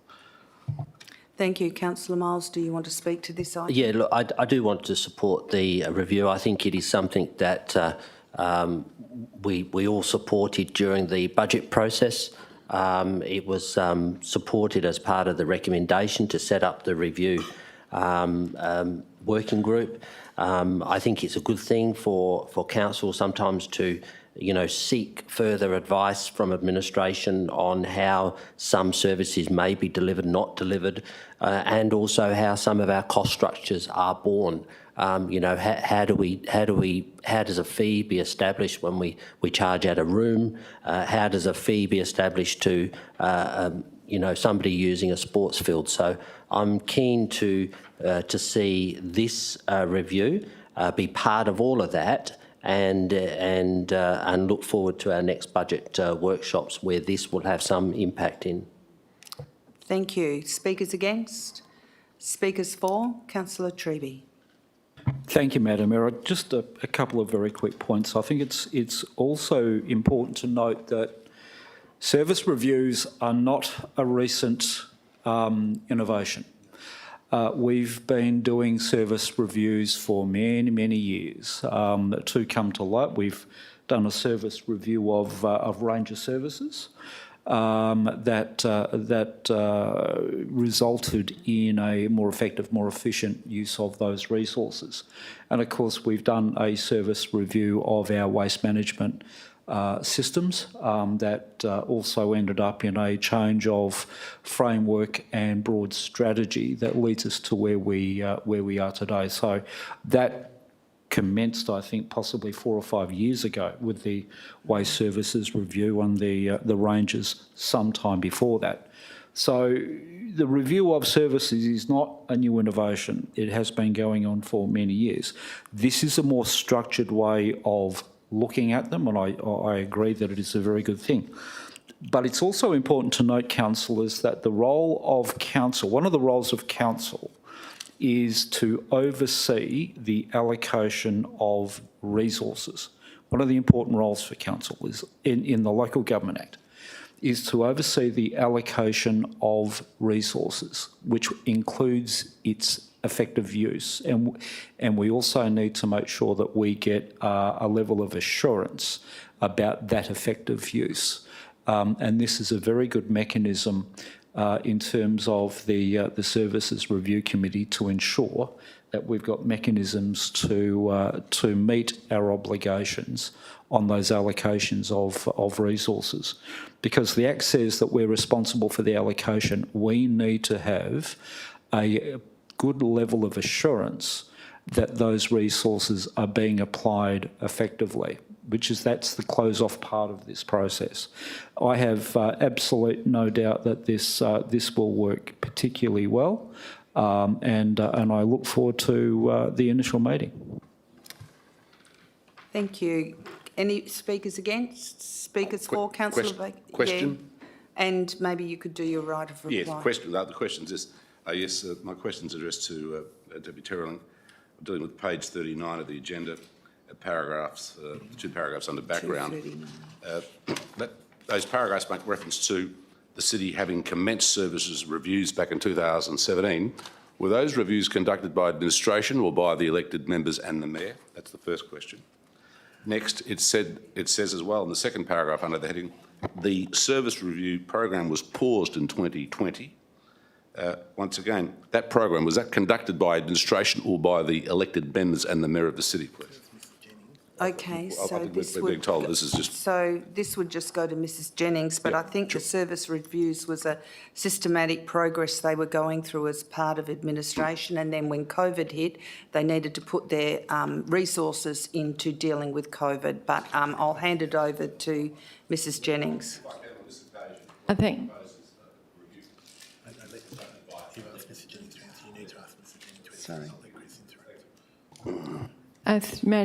Sorry. Mayor, we actually did this work with councillors. So on the first initial part of it was actually a training session in a forum to look at the methodology from the Australian Centre of Excellence for Local Government.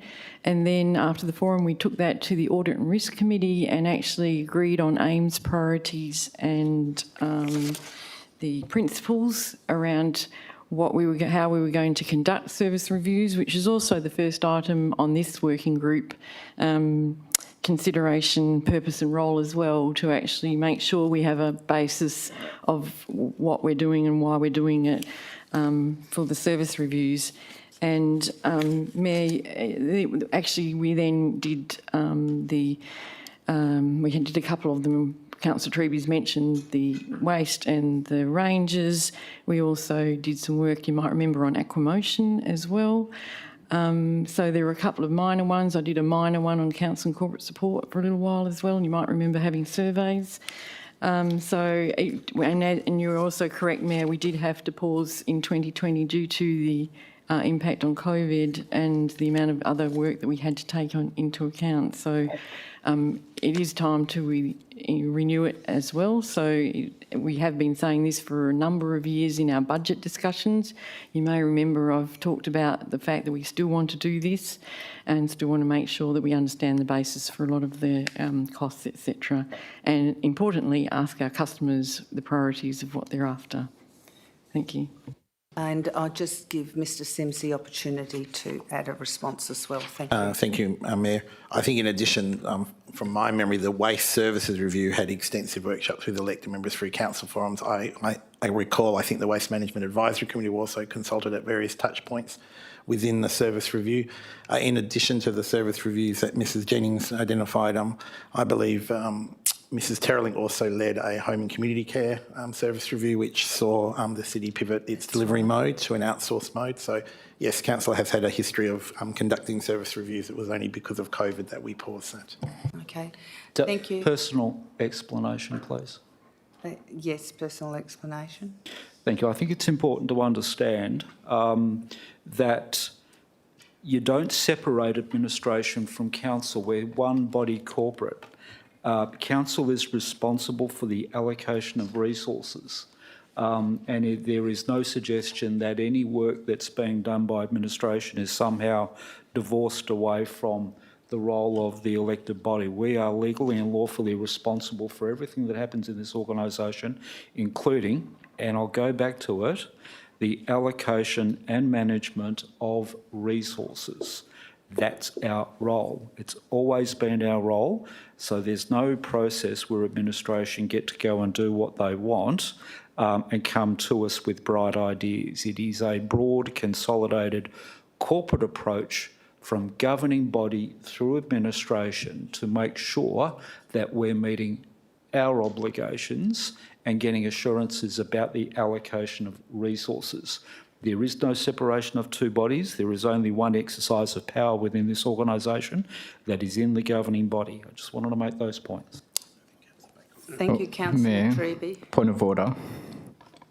I just had a point to raise. I'm not sure why Councillor Treby used that, because a member expressing a difference of opinion or contradicting. Councillor Wright, what point are you drawing, what cause? For 4.14, clause 2. Yes. It was more of an expressing a difference of opinion or contradicting what Councillor Baker said. Yes, and further the point of order, paragraph 4.12 of the City Standing Orders has not been complied with. The Speaker, who Just the a minute members, if I can please, is responding to... No, Councillor Baker, I need to decide on Councillor Wright's point of order first before I go to your point of order. First of all, the personal explanation from Councillor Treby was in relation to the service reviews we have done and the responsibility of doing the service reviews, and it comes under budget. So therefore, he was reminding us of that under 4.10. And so on that note, I allow that. Thank you, Councillor Wright. Councillor Baker, what is your point of order? Well, I was trying to speak in support of the point of order raised by Councillor Wright, but to be specific, rather than saying what you think or feel the standing orders say, it's important to read the standing orders and to read paragraph 4.12. If you read that, you'll see in paragraph B, it says the person could make the personal explanation immediately after the person then speaking has completed, with the consent of the person who spoke, who last spoke. And I was not requested, my consent was not requested. So I apologise for that. That's okay. Well, it's just a minor breach of standing orders. Actually, I have a point of order, Madam Mayor, and I don't want to labour this, but is it the case that Councillor Baker was in fact closing debate? No, he was still asking a question. Okay, no, that's fine. His point is correct. It's the personal explanation which is in standing orders, and it would be good if we all read our standing orders and understood them properly. It would be up to the Speaker if he concedes that point in time, but that's fine, Madam. I don't enjoy raising these because I know it's early days, but I just thought I'd make that point. I would just like to state to the chamber that it's actually my job to rule on standing orders, and I've made a rule on the standing orders, and so I vote that we move straight to the vote now because we have discussed it. No more speakers? I think debate can't be closed.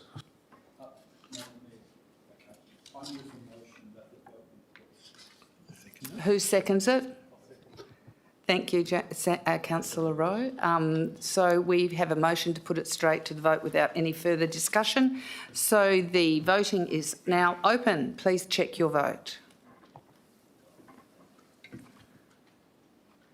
So we have 9 for and 2 against, which is Councillor Nguyen and Councillor Baker. I haven't voted. Oh, I you was just haven't going to voted yet. question. Sorry. It's talking about the substantive on there, not the motion. Oh, to put it to the vote? Yeah, procedural motion. So we need to put a procedural motion up. Thank you, Councillor Miles. Okay, so we clear it and we vote again, please. We just wait because they haven't cleared it yet. Now vote. Now vote. So we're waiting on Councillor Baker hasn't voted yet. Linda? Councillor Baker, could you vote, please? Okay, it's carried 12-1. Councillor Nguyen is against. Okay, it's carried 12-1 and Councillor Nguyen's against. Okay, so now we will go to the vote of the substantive motion, please, and your votes are now open. Well, nearly open. Just waiting now. Now we can vote. Thank you. Councillor Nguyen hasn't voted yet. Councillor Nguyen hasn't voted yet. Councillor Nguyen, you're going to vote? Oh, he's just voted. So we have unanimous support for the item on the agenda. Thank you. We move on to the next item of the agenda, and that is CSO 20922, financial activity statement for the period ending 31st of July 2022. Who would like to move it? Thank you, Councillor Treby. Seconded it, Councillor Civic. Thank you. Questions? Would you like to speak to it? Would you like to speak? Reserve and Councillor Civic? No, Madam Mayor. Okay, speakers for. A question? Yes, Councillor Baker. Yes, if I can, to Noeline Jennings. Noeline, there's two references to money being paid to either acquire or improve cul-de-sacs that run off Moore Park Avenue in Yanchep. Could you just clarify what the nature of the acquisitions were and the expenditure? I did ask this question at the briefing session. Excuse me, Councillor Baker, is that on the warrant of payments or is it the item which is the financial activity statement?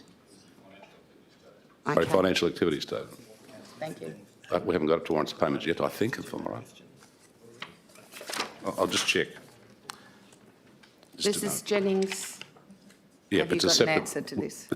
Warrants of payments is a separate agenda item, thanks. It's a separate agenda item, I thought so. Thank you, Mayor. Okay, so we'll go back to financial activity statement. Is it the financial? Page 259, I think, Councillor Baker. Councillor Baker, it's page 259, not the warrant of payments. Sorry, Madam Mayor. I know it's not the warrant of payments. The item currently before us is the financial activity statement, CSO 2-0922. The warrant of payments agenda item has not yet been brought on for debate or discussion. Okay. Councillor Jennings, would you like to speak to the Moore Park on page 259, which is PR 4404? I think that's it. I think that's what he's getting at. Thank you. Thank you, Mayor. I am not quite councillor as yet, so yeah. But in terms of the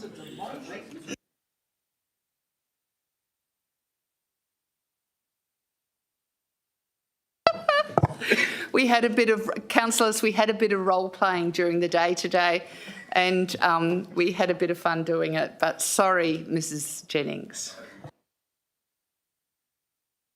Thank you, Mayor. This one, I did briefly mention it last week, and I did actually give you all the answer to this question. I haven't quite got it in front of me, but the gist of it is actually that we have various costs relating to the works to actually put in place the bits and pieces that we need to affect the council decision for Moore Park, to do with the fencing and survey work and design and construction of access ways. And essentially what we've done here is split the costs into capital items and operating items. So hence why we've got one older capital item split into two. So it's just the type of work that's caused us to split it into two so that we can actually account for it appropriately. Thank you. Thank you. Have I got any speakers against or speakers for? Yes, Councillor Miles. My question is, and I know it's not Ms Jennings that will probably answer this, it might be Mr Singh, but on page 254, under the capital changes, PR 1101, it talks about putting in some fencing for the contamination that was found down on that reserve, down at Poinciana Place. Can I just confirm, are we not going to remove the contamination and we're just going to fence it off? That's the way I'm reading it. Is that right? I'll just put that question through to Mr Singh. Thank you. To you, Mayor, I'll have to take that on notice. I did provide initially some briefing note, I think, but I'll check that and provide a further information on that. Thank you. Do I have any speakers against? Speakers for? Councillor Treby, do you want the right of reply? Okay, so I'm going to move it to a vote. Voting is now open. If you could cast your vote, please. And I declare that passed unanimously. Thank you. We move on to CSO 30922, the warrant of payments for the period to the 31st of July 2022. Movers for? Movers, I'll get Councillor Civic to move it and Councillor Treby to second it. Councillor Civic, would you like to speak to this item? Happy with the item, Mayor. Thank you. Councillor Treby, would you like to speak to it? I've read each page in detail and I'm sufficiently happy with the accuracy of the report. Thank you. Thank you, Councillor Treby. Are there speakers for? Speakers against? Yes, Councillor Baker. Question, Madam Mayor, if I can, please. I referred to the warrants of payments agenda pages, specifically page 309, expenditure items 7,800. The date is 25 July, amount 31,000. Upon my reading, the city refunded to the Department of Fire and Emergency Services some cash because we'd received the cash as a grant but hadn't spent it in its entirety, and we were required under the terms and conditions attached to the funding grant to return the unused surplus. Is that the case? But I would hope we'd easily gobble up any grant we receive from any tier of government. Yeah, we'll take that on notice, and the Director of Corporate, Mrs Jennings, will get back. Oh, do you? Okay, Mrs Terrelink will answer that. Yes, through you, Mayor. So that's actually a combined payment to the Department of Fire and Emergency Services. So it's our cost sharing for the community services manager that we share with DFS, 50-50. There was, I think, just a very slight amount of unspent grant funding for the Queen's Rock Bushfire Brigade that was returned, but the majority of the payment there is actually related to the cost sharing for our Chief Bushfire Control Officer and Community Services Emergency Manager. Okay, thank you. I'd just like to remind the councillors that if they have any items on the warrant of payments, if they could notify Ms Jennings beforehand, she will sort out an adequate answer. Any more questions? Any more for? Any more against? I'll move it to the vote now. Voting is now open.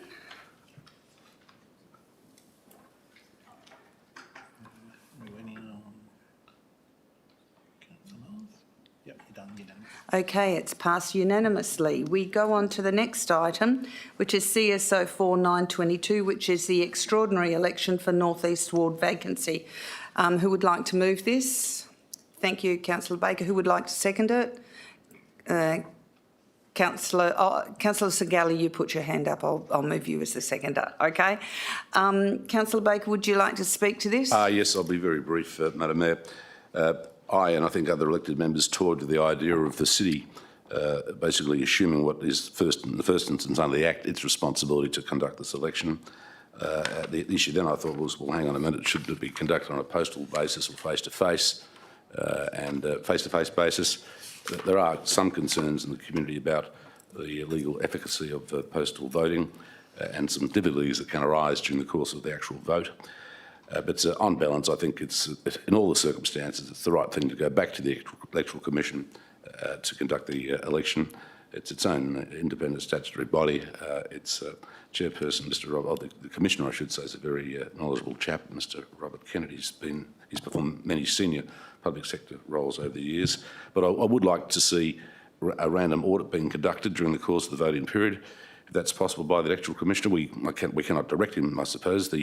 His terms of reference, or the contract between the city and the electoral commissioner on behalf of the electoral commission is by way of a letter, simply a letter only. It's not a 50-page contract, but I would like to see random audits conducted during the actual voting period, if that's possible. I'm not sure if that could be passed on. I don't think the electoral commission does that in local government postal elections.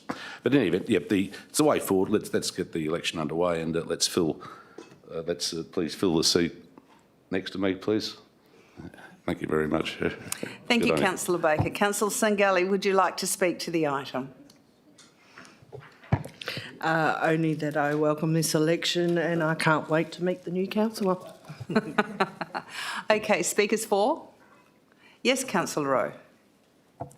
Thank you, Mayor. I did a bit of research over the weekend to toy with the options of either an in-person election conducted in-house or alternatively a postal election conducted by the Electoral Commission. No surprise, I'm in favour of the Electoral Commission conducting, and I have some stats that I wanted to share.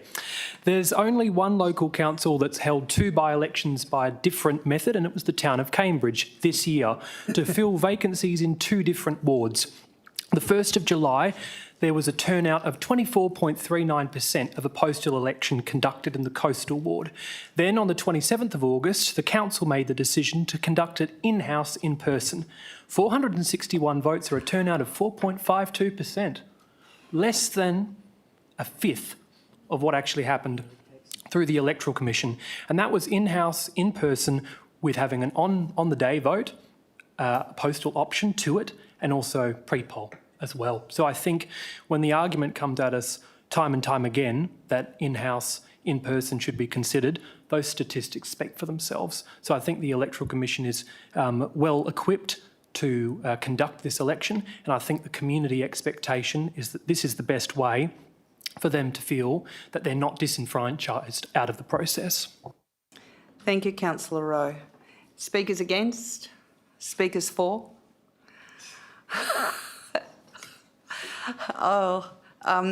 Councillor Treby this time. It would be remiss of me, Madam Mayor, and can I say very tongue-in-cheek, congratulations for becoming Mayor and creating this very situation. But hang on, the domino principle applied here, I think you'll find. There was a domino principle. But in reality, I think it's important to note that it was never the preferred view of or position of this council to go through these processes and cost our community what would now be the best part of $500,000. It's a shortfall in both the Local Government Act and also the Electoral Act that did not give or did not allow the powers to either the Minister for Local Government nor the Commissioner for the Electoral Commission to exercise what would have been a more beneficial position to be considered that wouldn't have cost our ratepayers $500,000. I think that it's important to get that on the, not that I had any desire whatsoever to continue, but the cost to the ratepayers has been enormous.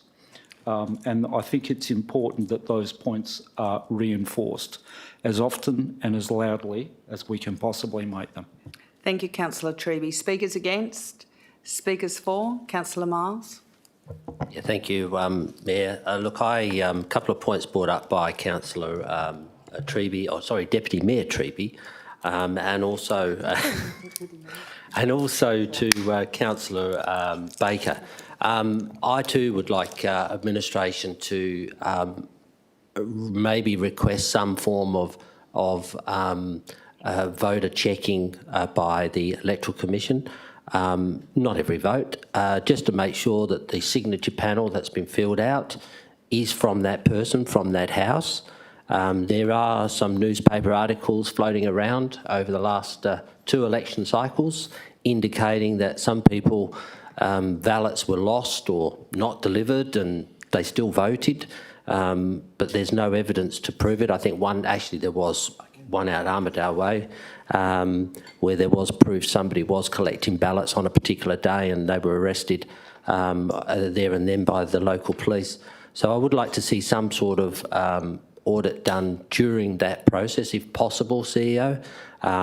That's definitely a request I think Council should ask for.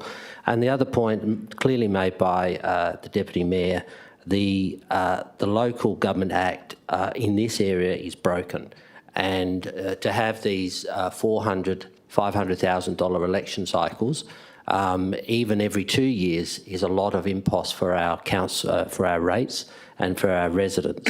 Now, I will always say democracy does cost money, and that has to come into play. But when you have to have extraordinary elections like we've just had, this is now our second one, and we have no clear sort of direction to be allowed to pause this for a particular moment in time until next ordinary council elections next October. I think that we definitely need to be articulating, campaigning.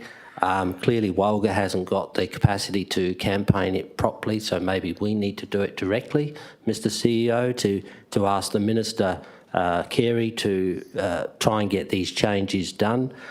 He's very keen on doing other changes with the election cycle, so this needs to be done as well, where we can leave a vacancy for a ward specifically. The other component of that is the in-person. The report articulated very well the in-person vote would be down to just over 4.5%.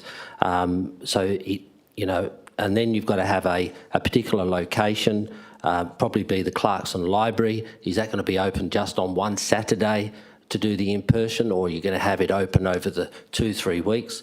As the report indicated, the city's never had a policy since 99 or 97, I think the last time they did one. So I think the Electoral Commission is definitely the way to go. I commend the report and just ask Council to support it and and get on electing another new councillor to replace Mayor Aiken. Thank you. Councillor Miles, Mr Sims would like to speak as well. Thank you. Thank you, Mayor. Just in response to the two matters Councillor Miles raised, yes, happy to discuss with the Commissioner some opportunities that the Commissioner might see to do an audit of a local government election. I will also extend an invite to the CEO of Walga to join me at that meeting. In regards to the second point, Council certainly made its point very clear to the Minister with the extraordinary election for the position of Mayor, and the Minister acknowledged that he would address that in the reform. I can certainly reiterate on behalf of Council to the Minister the same position Council holds in regards to the councillor election as it holds for the mayoral election. Thank you. Speakers against? Speakers for? Yes, Councillor Savitton. Yes, thank you, Mayor. Yeah, look, I'll speak in favour of this, but there is one point I really want to make, and it's been highlighted, but I wanted to be really clear, and that is the fact that the returning officer made the point on how many informal votes were taken by the city, and they were in the hundreds. So it needs to be brought out that we need to look at this through the Electoral Commission to try and make it as clear as possible in the instructions that the voters actually are on top of this and they actually lodge a formal vote. So that's very important. And the other one is, I think maybe we should look at this particular extraordinary election being a ward election. Maybe we look at dropping the fee from $80 to $60 on this occasion only, and then go back to the normal, only because it is a short or 3-year term. So it's only something I brought up that may be discussed at some other time. I know we're running out of time, but thank you. Mr Sims, I think, would like to speak to that. Thank you, Mayor. I think Councillor Savitton raised a very good point in terms of trying to educate our community to make sure that every vote counts. It is interesting that the challenge is less to explain a first past the post voting than it is to explain a preferential preferred voting system. Thank you. Speakers against? Speakers for? Yes, Councillor Nguyen. I do support this item, but I do want to also echo some of the sentiments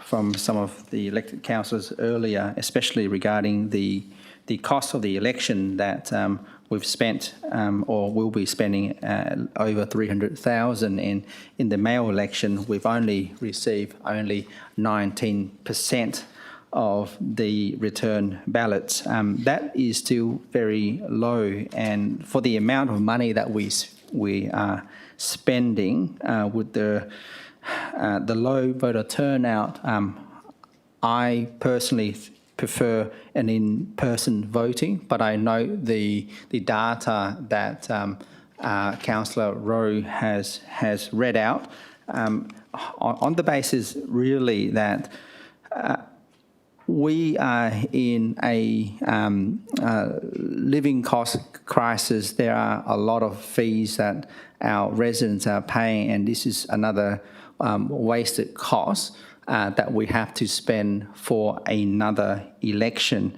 And I know that it's not our choice. I know this is part of the Act and the limitation that is imposed by the Act that we can't extend, and partly because we have also chosen to change the wards from 3 wards to 7 wards. And because of that change, we are now in this position where if an elected member either resigns or is no longer a member of council during their term, we will always having to incur this cost. I hope the change that is part of Minister Carey's reform allows for some discretion for the vacancy to be available until the next election. But I am certainly supportive of this item. Just the concerns regarding the cost. This is cost that we should not have to spend on the election. Thank you, Councillor Liu. And speakers against? Speakers for? Councillor Wright. Thank you, Mayor. Just in regards to this, I certainly hear the rest of the elected members around the table around their points of view, and certainly hope that this is something that the reforms do cover and actually allow the minister to intervene or some sort of form to be able to add a common sense approach. And I do support something like that would come forward. In terms of the election and the form, I certainly am supportive of postal. I do recognise Councillor Rowe's facts around town of Cambridge, which is fine. But it is always good that others are embracive of people who are different of opinion. And certainly as the findings come in, if town of Cambridge happened to be the council that tested the waters in 2022, so be it. But at least we have the evidence and the facts findings as well for that method. And also having a good chat with the returning officer for Wanneroo as well, and actually knowing how the back end of the Electoral Commission works is always handy to know too. I know the sentiments around the community with having so many elections together, close together. I know I'm certainly fed up. I know my colleagues probably are certainly fed up. I know the community is fed up, particularly with signage and a lot of other things. So I am looking forward to us just getting back to business and actually getting, healthy debate and actually talking about good policies going forward for the city. And hopefully we can move on from this period of the city and get ready back to core business. Thank you. Thank you, Councillor Wright. Speakers against? Speakers for? I think we can go straight to a vote now, Councillor Baker. No closing? Yeah, if you want to. Well, everyone's agreed with you, so let's go. Waive that if we want to. Yeah, everyone's supported it, so let's go straight to a vote. Okay, so voting is now open.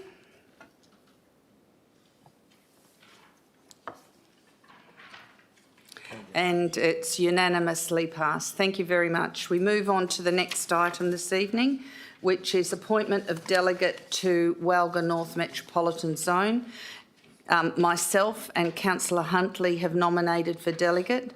Are there any nominations for the Walga delegate position from the floor? Okay. So therefore, we will need to take a vote for the delegate position.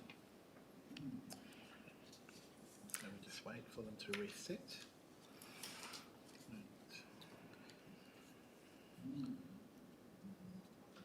So each elected member can only vote once. Excuse me, Madam Mayor, just a question, Yes, just a point of clarification. Yep. In terms of the recommendation, which hasn't been endorsed yet, is this the sort of recommendation or agenda item that members can speak in support of or not, or is there to be no debate? There's no debate, it's just a vote for who has the position of delegate. And so nomination one is Councillor Huntley. So if you only have one vote, so you either vote for Councillor Huntley or you vote for myself for the position. Do you have a question, Councillor Wright? Yes. I just want to clarify from administration that this is now the proper procedure when we do delegates' votes through the electronic means, because I know in the past we have done the raising of the hand, but that does lead to questioning about a formal vote being taken. So I just want to make sure that going forward, we actually have this as a standard for when we appoint delegates. So if there's 6 candidates, there should be 6 votes plus the final endorsement. I just want to confirm that's the new standard practice. Yeah, I'll just pass it through to Mr Sims, but I think that's correct. Thank you, Mayor. I think Mayor Aitken has just indicated as presiding member that Mayor Aitken intends to, from now on, have elected members cast a vote for each nomination, and then Mayor Aitken will then take a mover and seconder for the officer's recommendation, including the candidate that has been selected through the voting of the delegates. Thank you. So initially we will put Councillor Huntley up. Those who are supportive of Councillor Huntley being the Walga delegation, Please vote now, please.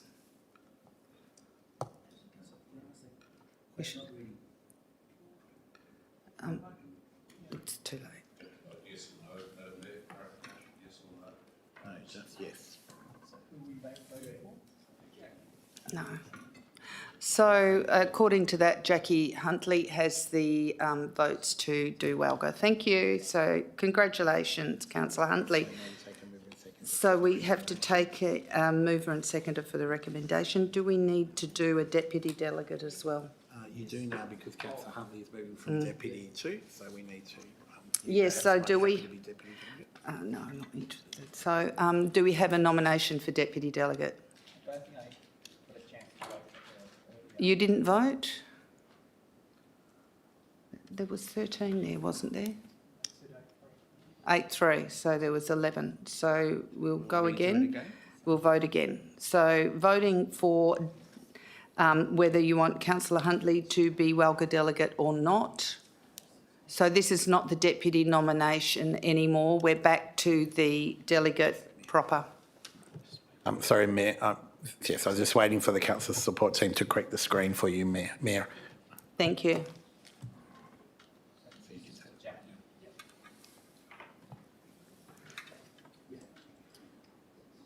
Okay, 9. Councillor Baker? Okay, so Councillor Huntley is the Walga delegate. Thank you. Just a clarification, ma'am, is it possible to seek a recording of the votes on that issue, or is it considered to be a quasi-secret ballot? Those who supported, they've gone now. Up on the screen.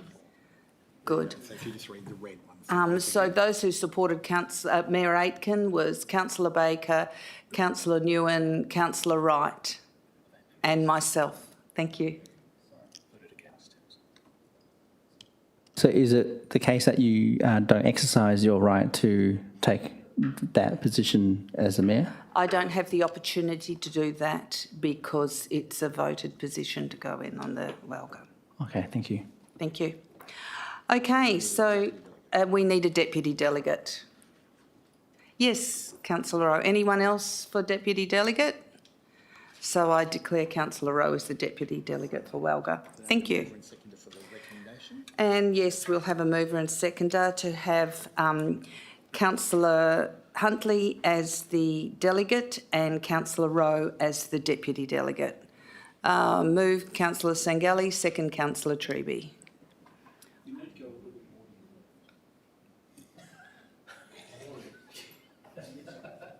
And we just need to wait for the team to bring the voting screen up for you.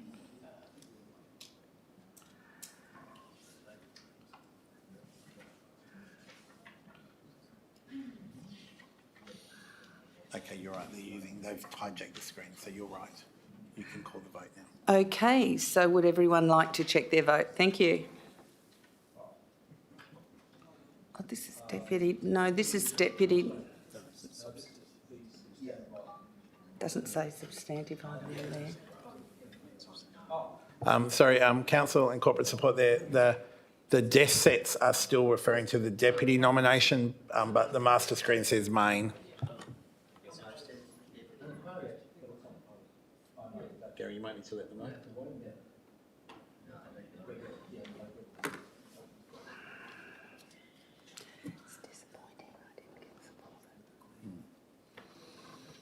They can't hear us, so you need to.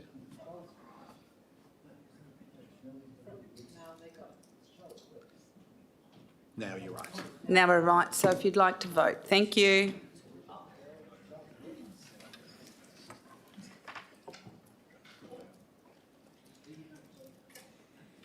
Still waiting on a couple, aren't you?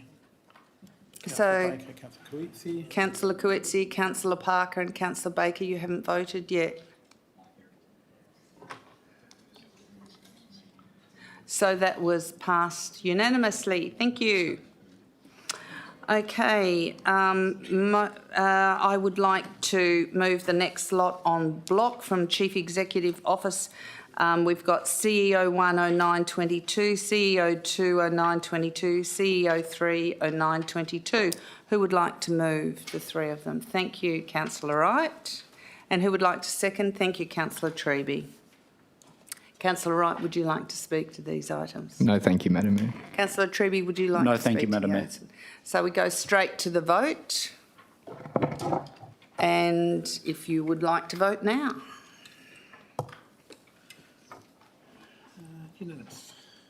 And it was passed unanimously. Thank you. We now go on to item 9, motions on notice, which is MN 010922. And Councillor Nguyen has a motion on notice for rates payment plan fee. Councillor Nguyen, do you have a seconder for this item? Yes, Madam Mayor, I will be the seconder for the purposes of facilitating a debate concerning this motion. Thank you. Councillor Nguyen, would you like to speak to this item?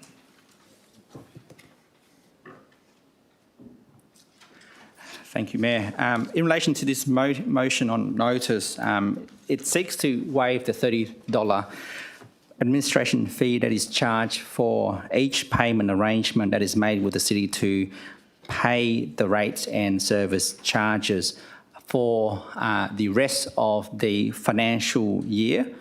It's a temporary relief, not a permanent arrangement, and it aims at providing relief for residents who are struggling financially. I know that it's been stated that it helps residents' budget, but in fact, it does more than that. Residents who are arranging this as a budget indicates that they can't afford to pay the rates in full, and that's why they needed help. I note also there is the financial policy that helps to waive this fee.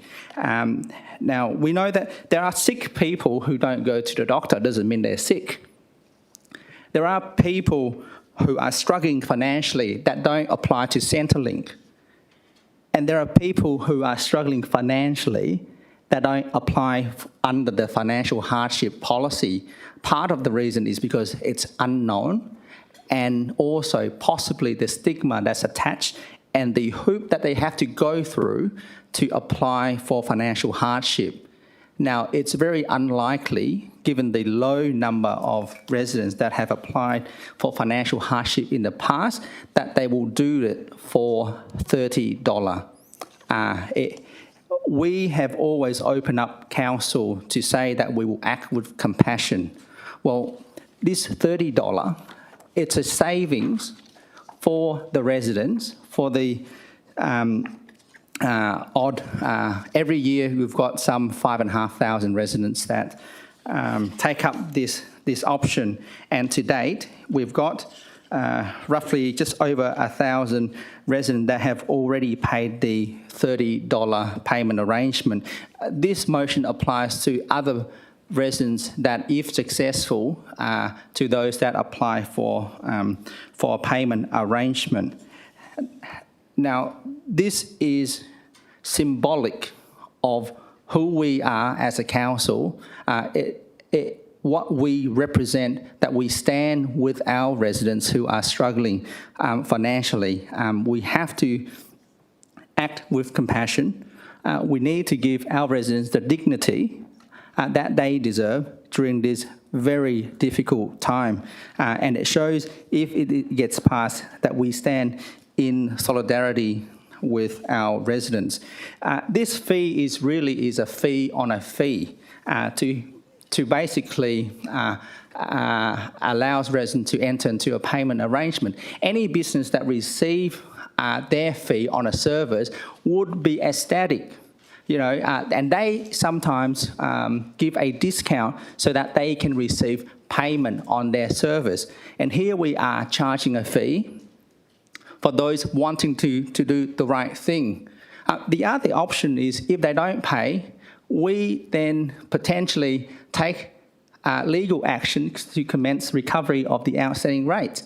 And I've seen that when I was in court. I've seen many residents that have been taken to court during COVID, this is after the sometime when there was a moratorium on commencement. But at the same time, it's still a very difficult time for our council, and this was part of a budget that was approved by many of my colleagues, which approved the charging of the $30, and I, at that time, did not approve the budget or this particular charging of $30.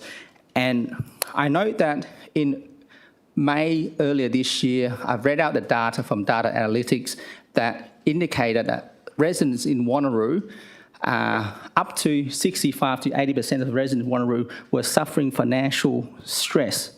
Now, since that date, there has been many rate rises, most recently 50 basis point.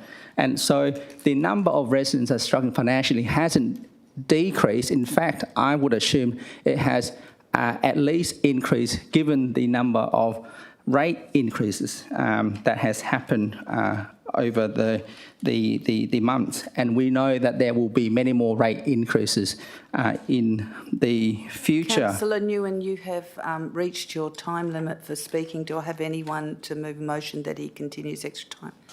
I see. Yes, I move that he be granted a further 3 minutes. 3 minutes, 5, 10, 15. Do we have Watch out for the gag motion. Do we have a seconder for that?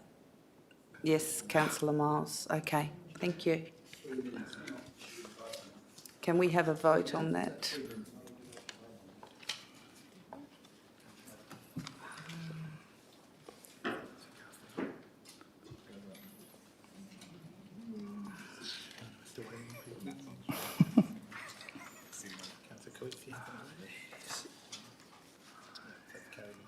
So it's carried 9-4.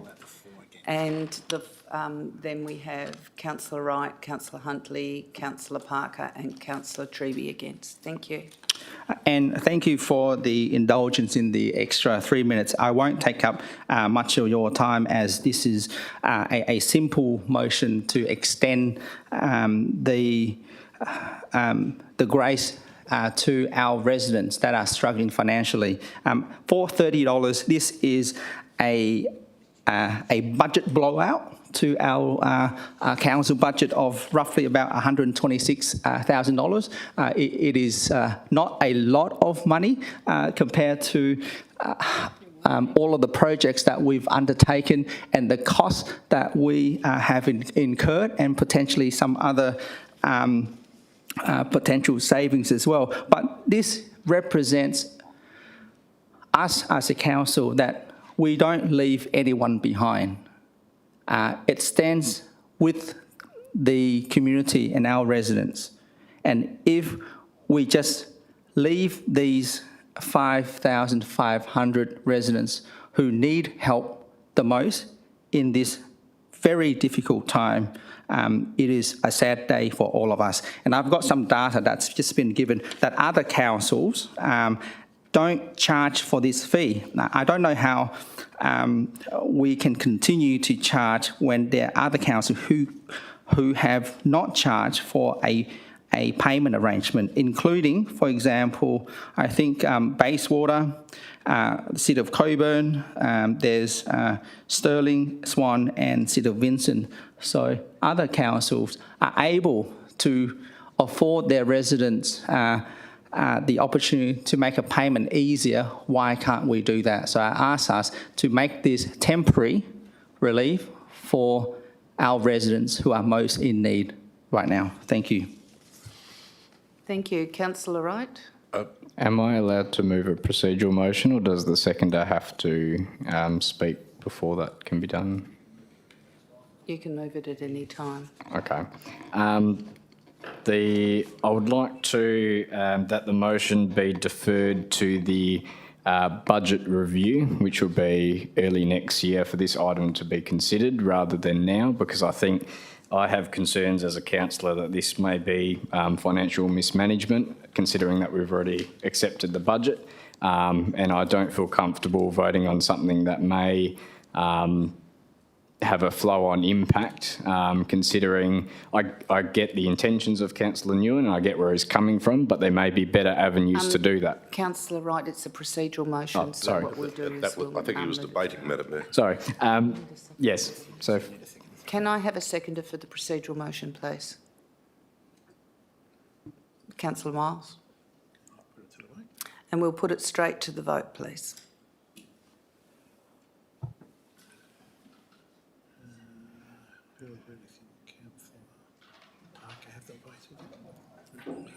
So it's carried? It's carried. The procedural motion is carried, and Councillor Baker, Councillor Parker and Councillor Newen voted against the procedural motion. Okay, so the procedural motion is that this will go to budget forum. I beg your pardon, the mid-year budget review, February Yep. 2023, thank you. Yep. Okay, moving on. Item 10, we have urgent business. There is none. Item 11, we have confidential. There is nothing confidential this evening. Item 12, the date of the next meeting is special council meeting Tuesday, the 27th of September 2022 at 5:30 p.m. Item 13 is closure of the meeting at 8:26. 8:26. Thank you.